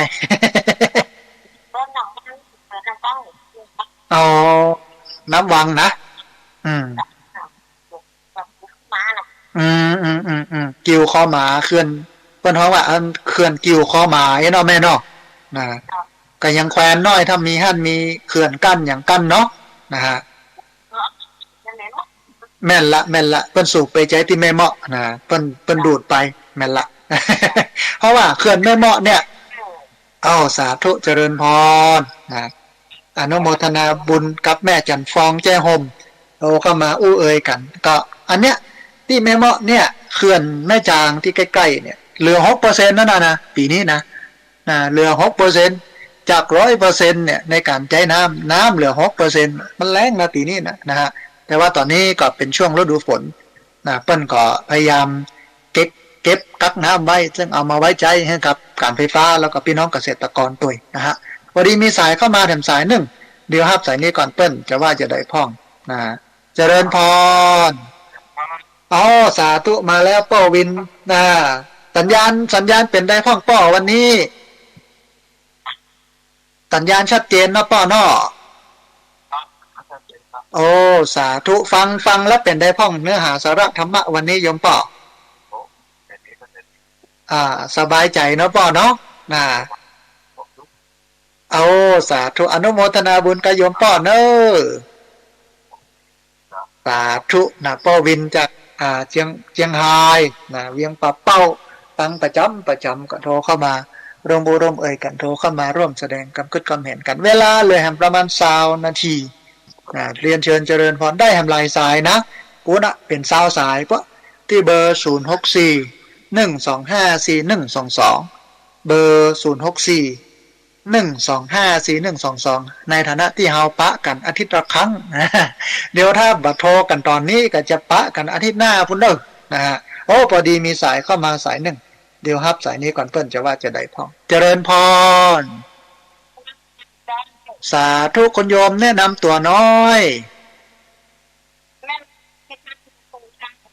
ฟังจากทางใดบ่ฮู้น้อสาธุสัญญาณเป็นได้พ่องโยมแม่พี่น้องทางกัลยาณิวัฒนาฟ้าฝนเป็นได้พ่องจ้า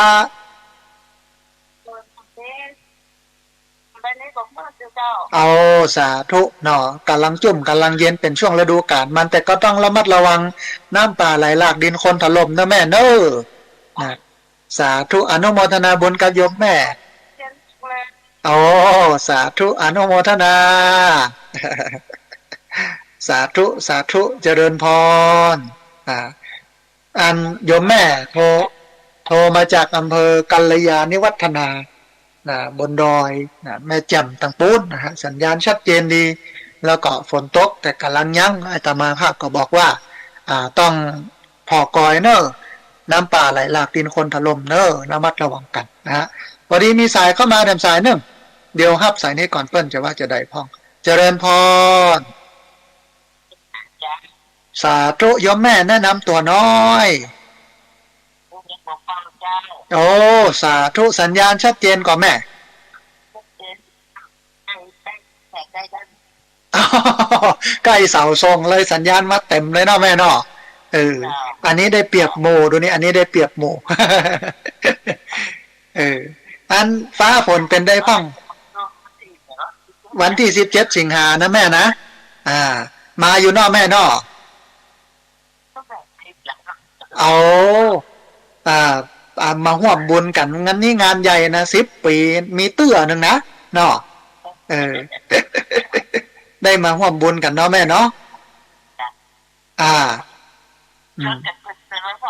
โอ้ดีอยากยินดีต้อนรับพี่น้องนะเวียงป่าเป้าเชียงรายมาห่วมบุญกันเนอะแม่เนอะนะสาธุอนุโมทนาบุญนะโยมแม่จากเวียงป่าเป้าเชียงรายก็บอกว่าเกินกันไว้แล้วเนอะจะมาห่วมบุญกันมาจากที่ไหนตั้งใดก็มาเลยท่านผู้ฟังก็อู้กับแม่ครัวไว้อยู่นะว่าคนที่เปิ้นมาถึงก่อนเนี่ยเปิ้นมาได้กินข้าวเจ้านะเพราะนั้นเอาเลี้ยงข้าวเจ้าเนาะเนี่ยแม่ครัวก็บอกเอาเลยข้าวเจ้าก็เลี้ยงข้าวตอนก็เลี้ยงนี่นะเพราะฉะนั้นวันที่17 สิงหาคมเนี่ยก็มากินข้าวเจ้าที่วัดก็ได้นะเลี้ยงข้าวเจ้าข้าวตอนก็เลี้ยงลงทานแถมนะเต็มที่กับพี่น้องที่มาร่วมงานบุญกันนะฮะพอดีมีสายเข้ามาเดิมสายหนึ่งเดี๋ยวครับสายนี้ก่อนเปิ้นจะว่าจะได้พ่องเจริญพรสาธุโยมแม่แนะนำตัวน้อยอยู่ที่ไหนตั้งใดโยมแม่อำเภอโอ้สารปีเชียงใหม่เนาะสัญญาณเป็นได้พ่องโยมแม่ชัดเจนดีก่อโอ้พอดีเพิ่นโทรกันมาหลายโยมแม่ขอสุมาอภัยเด้อนะแต่อ๋อฟังอินโอ้อนุโมทนาบุญกับโยมแม่เนอะสาธุโยมแม่อนุโมทนาบุญนะด้านแจ้17 สิงหาจะทำบุญแต่ว่าโยมแม่โอนมาวันไหนช่วงใดก่อนหน้านั้นก็ได้โยมแม่เนาะสาธุอนุโมทนาบุญกับแม่เนอะสาธุโยมแม่จากสารปีเชียงใหม่เปิ้นฟังทางอินเทอร์เน็ต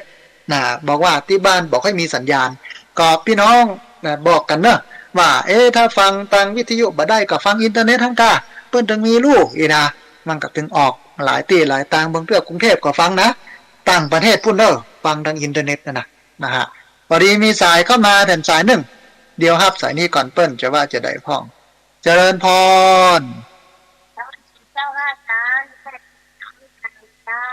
สายตุ๊แม่สายทองแล้วบ้านห้วยการสัญญาณเป็นได้พ่องโยมแม่ห้วยต่องซักเนาะนะโอ้อนุโมทนาบุญที่ติดตามรับฟังเพิ่นโทรกันมาหลายสายโยมแม่นะแม่ละแต่ว่าตอนนี้มีบุญละได้อู้ได้แล้วเนาะแม่เนาะสาธุเนอได้กำลังใจจัดหนักอนุโมทนาบุญโยมแม่สายทองจากบ้านห้วยการบ้านห้องละปูนนะฮะเหลือเวลาประมาณ17 นาทีท่านผู้ฟังได้แหมจัดหลายสายตอนนี้เป็นช่วงเวลาที่ท่านผู้ฟังที่ฟังอยู่ทางบ้านโทรเข้ามาถามคำถามโทรเข้ามาเช็คสัญญาณโทรเข้ามาให้กำลังใจเรื่องราวต่างๆมาอธิบายขยายความในธรรมะที่ไปก็ได้นะฮะพอดีมีสายเข้ามาสายหนึ่งเดียวครับสายนี้ก่อนเปิ้นจะว่าจะได้พ่องเจริญพรสาธุญาติโยมโทรมาจากบ้านห้องนอแมลิบ้านห้วยทกบ้านห้องละปูนนะสัญญาณเป็นได้พ่องคุณโยมชัดเจนดีก่อสาธุอนุโมทนาบุญที่ติดตามรับฟังกันเนอะ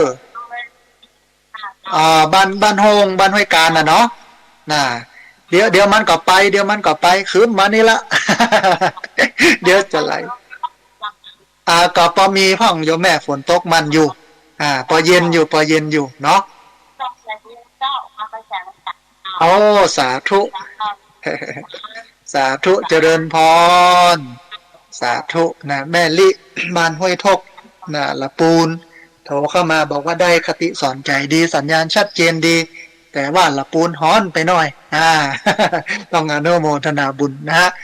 เรียนเชิญเจริญพรที่เบอร์064 125 4122นะท่านผู้ฟังที่ฟังอยู่หันเปิ้นให้เปิ้นน้อมกันเกิด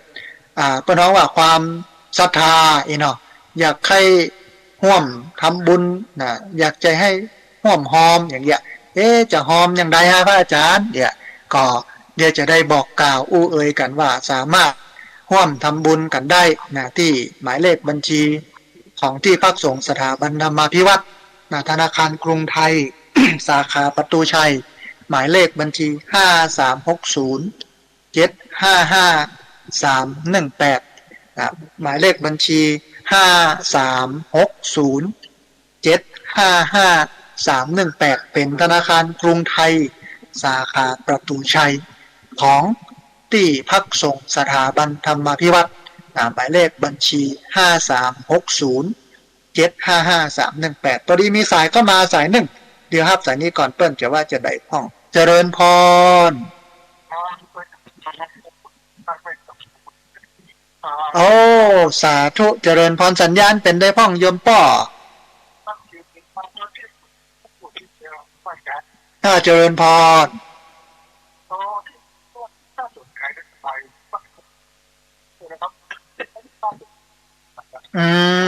ใช่ฆ่าตัวตายเหมือนกันตอนนั้นเป็นผู้ป่วยติดเตียงเนาะ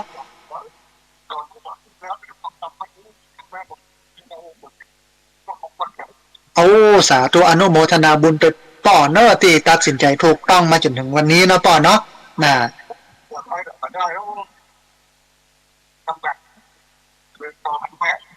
ป่อสบายใจขึ้นนะป่อเนาะนะกำลังใจโยมป่อเนอะสู้ต่อไปเดินต่อไปป่ออยู่ทางใดก็ญาติโยมที่อยู่ใกล้แถวนั้นเนอะไปห่วมอันดูแลป่อเปิ้นตัวนะไปพอกอยกันเนอะโยมเนอะนะอนุโมทนาบุญกับป่อเนอะ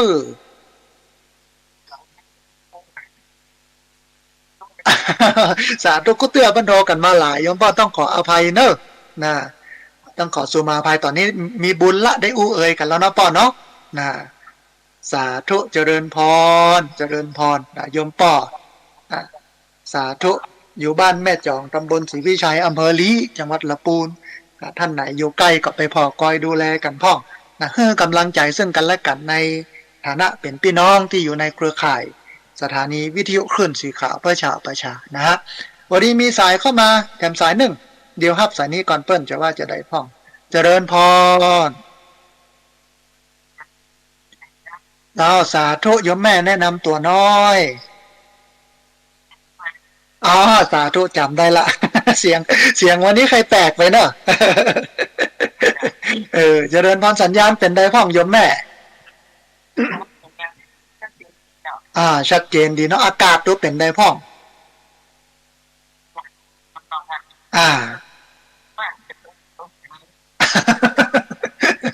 ตอนนี้ก็ตั้งเขาที่ลำปางแล้วเดี๋ยวมันจะไหลไปพูดแล้วนะที่แม่วางก็แล้วนะ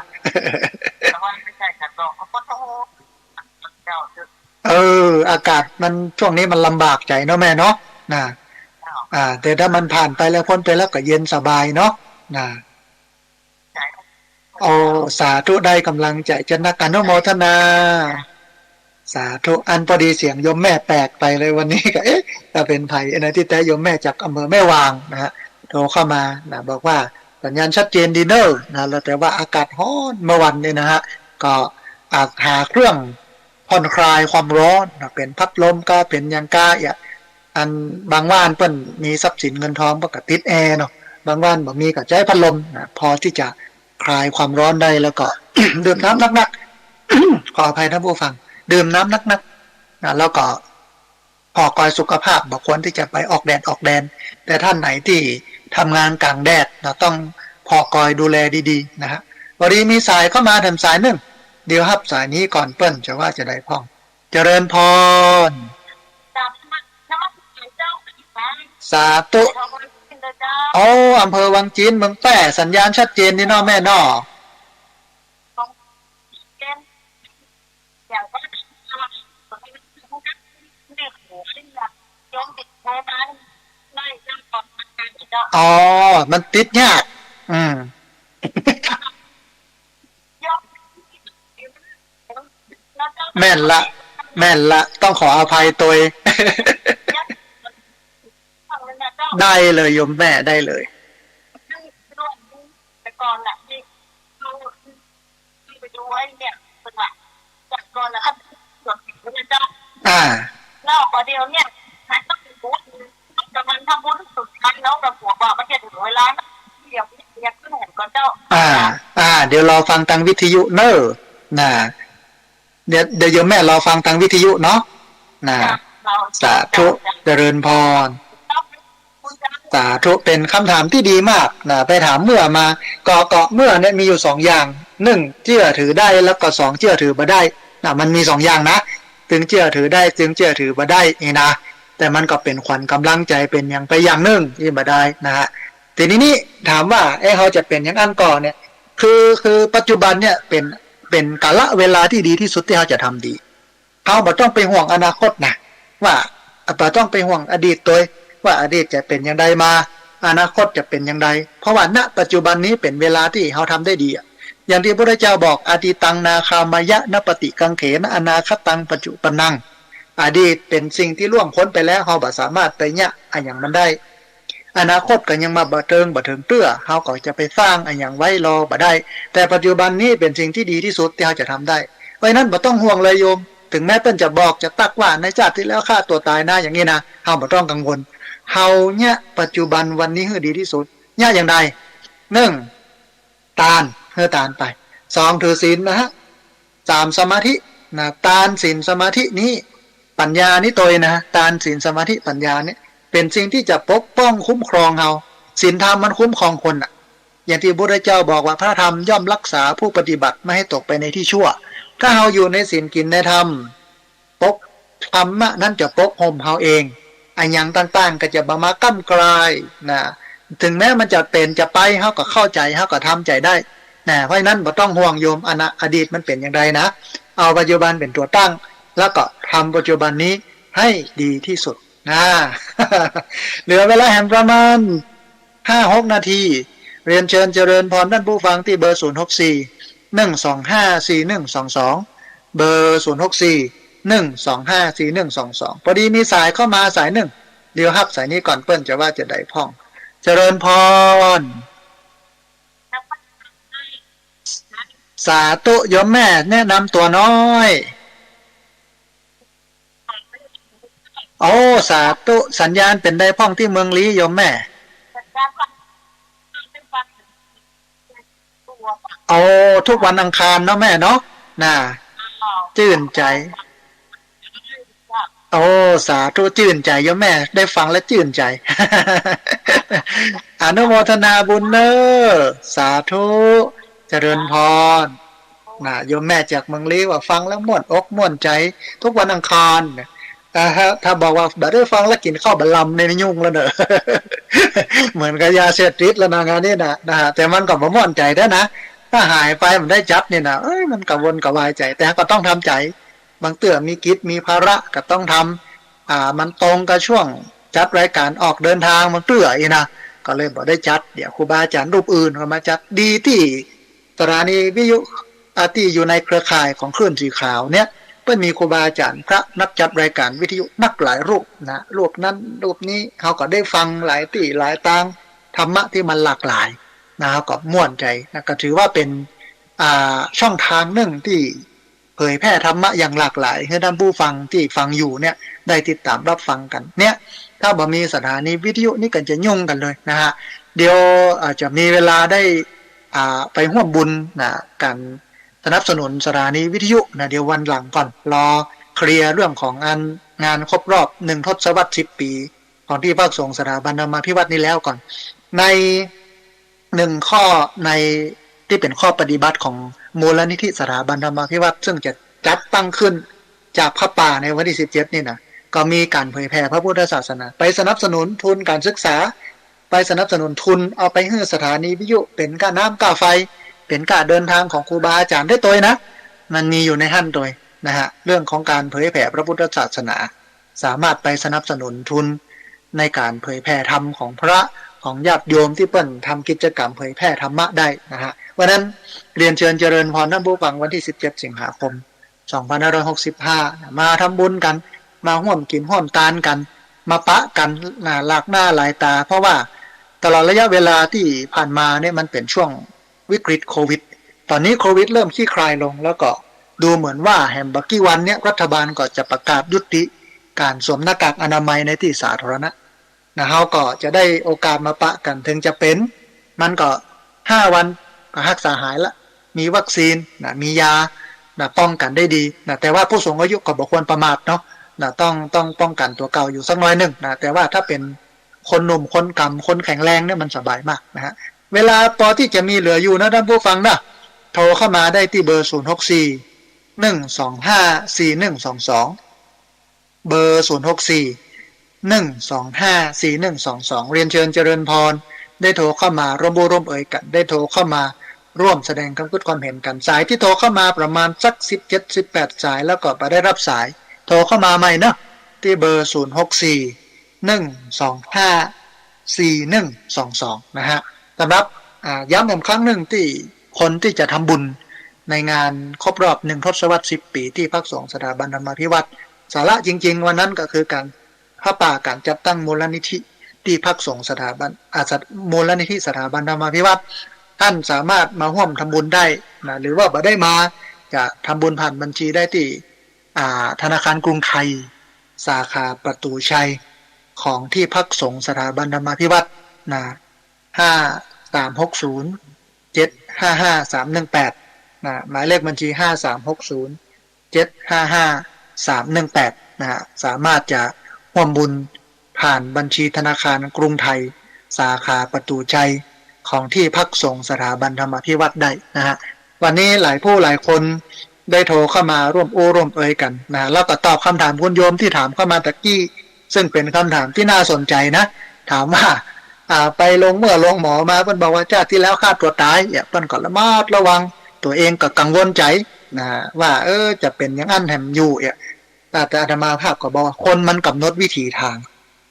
จะดีจะชั่วมันอยู่ที่ตัวเฮานี้บ่มีสิ่งอื่นที่จะมาทำให้เฮาดีเฮาชั่วถ้าเฮามั่นอยู่ในธรรมนะพระธรรมย่อมรักษาผู้ปฏิบัติไม่ให้ตกไปในที่ชั่วนะถ้าเฮามั่นในศีลในสมาธิในปัญญาในตาลเฮาอยู่กับศีลกินกับธรรมเฮาฟังสถานีวิทยุอยู่ไปในทางนี้นะบ่ต้องไปกังวลถึงอดีตบ่ต้องไปกังวลถึงอนาคตว่าจะเป็นอย่างไรเป็นอย่างใดนะเฮาก็มีความสุขนะเพราะว่าอดีตมันบ่สามารถที่จะมาแยกอันหยังเฮาตุกได้นะฮะวันนี้มีสายเข้ามาแถมสายหนึ่งเดี๋ยวรับสายนี้ก่อนเปิ้นจะว่าจะได้พ้องเจริญพรสาธุโยมแม่โทรมาจากทางใดโทรมาจากทางใดโยมแม่อ๋อสาธุชื่อแม่อันหยังเอ่ยแม่ไข่แก้วน่ะบ้านห้วยแหนเมืองลี้เนาะแม่เนาะน่ะสัญญาณเป็นได้พ้องโยมแม่อ๋อปอฟังได้เนาะแม่เนาะนะเอาโอ้สาธุชื่นใจโยมแม่ชื่นใจยังได้กติดตามรับฟังกันต่อไปเนาะสาธุเจริญพรนะโยมแม่จากบ้านห้วยแหนเมืองลี้นะโทรเข้ามาเหลือเวลาแห่งประมาณ2นาทีนะได้ที่เบอร์064 125 4122ส่วนท่านไหนที่จะโทรเข้ามาหลังรายการก็โทรเข้ามาได้นะฮะก็ประมาณสัก9 โมงนะเคลียร์ธุระเคลียร์ภาระอย่างแล้วเนี่ยว่างละตอนนั้นวันนี้ว่างทั้งวัน จะอยู่เคลียร์เอกสารที่วัดนะฮะเพราะว่าที่ผ่านมาก็ไปเนี่ยการทำงานตั้งนอกนะไปเผยแผ่พระพุทธศาสนาส่งเสริมการศึกษาและพัฒนาสังคมก็เป็นพระนี่มันต้องเคร่งครัดในศีลนะเชี่ยวชาญในศาสตร์ฉลาดในธรรมบำเพ็ญประโยชน์โปรดมหาชนไม่ใช่เช้าเอนเพนนอนบ่ายพักผ่อนค่ำจำวัดดึกสงัดไปแอบซัดมาม่าอันนั้นบ่เข้าท่าต้องเป็นพระที่เคร่งครัดในศีลเชี่ยวชาญในศาสตร์ฉลาดในธรรม บำเพ็ญประโยชน์โปรดมหาชนพี่น้องชาวบ้านนะให้เปิ้นนับถือศรัทธาให้เปิ้นได้อุ่นอกอุ่นใจนะฮะก็วันนี้รายการธรรมาภิวัตรอู้เอ่ยกันอยู่ประมาณ4เรื่องนะฮะเรื่องแรกก็เป็นเรื่องของเรื่องของพระป่าเรื่องของสภาพดินฟ้าอากาศแล้วก็เรื่องของการฆ่าตัวตายรวมไปจนถึงเรื่องของมรรคแปดนะพอดีมีสายเข้ามาขอรับสายนี้เป็นสายสุดท้ายนะฮะเจริญพรเจริญพรคุณโยมแนะนำตัวน้อยจังหวัดน่านอ๋ออำเภอสันติสุขเนาะสาธุสัญญาณชัดเจนเนาะโยมเนาะชัดเจนครับเอาที่สันติสุขนะต้องระมัดระวังเดี๋ยวเดือนสิงหาต้นสิงหาจะไปแอวหาจันทร์พระครูสุจินนันทกิจที่สันติสุขเนอะนะสาธุเดี๋ยวมีโอกาสได้ปะกันนะโยมเนาะแต่จะไปแวะหาสาธุสาธุเจริญพรพี่น้องเมืองน่านโทรมาเป็นสายสุดท้ายพอดีนะฮะเอาละท่านผู้ฟังหมดเวลาของรายการธรรมาภิวัตรแล้วเดี๋ยวเรามาปะกันแห่งกำหนึ่งในวันอังคารหน้าตี4 เกิงจนถึง7 โมงแม่เจ้าทุกวันอังคารแล้วก็ในวันศุกร์นั้นไปปะกันที่ของวิทยาลัยเทคนิคกฟผแม่เมาะFM 99.50 เมกะเฮิรตซ์ทุกวันศุกร์ในช่วงเวลา9 โมงจนถึง11 โมงนะฮะวันนี้อาตมาภาพต้องเอารายการนี้จากลาท่านผู้ฟังทั้งหลายไปก่อนกราบขอบพระคุณครูบาอาจารย์พระจากนักจับรายการวิทยุที่ดูแลการออกอากาศการส่งกระจายเสียงอนุโมทนาบุญกับเจ้าของคลื่นเจ้าของสถานีที่รับสัญญาณเอาไปออกอากาศส่งกระจายเสียงอนุโมทนาบุญกับญาติโยมทุกคนทุกท่านที่โทรเข้ามาแล้วก็ต้องขอสุมาอภัยญาติโยมที่โทรเข้ามาแล้วบ่ได้รับสายนะฮะอนุโมทนาบุญกับทุกคนทุกท่านที่ติดตามรับฟังสัพพะพุทธานุภาเวนะด้วยเดชเดชะอนุภาพของพระพุทธเจ้าสัพพะธรรมานุภาเวนะด้วยเดชเดชะอนุภาพของพระพุทธเจ้าสัพพะสังฆานุภาเวนะด้วยเดชเดชะอนุภาพของพระสงฆ์เจ้าพระตาสถีพระวันพุทเตขอความสุขความเจริญในธรรมจงมาเกิดมีแด่บรรดาศรัทธาสาธุชนทุกคนทุกท่านตลอดการเป็นนิจเทินเจริญพร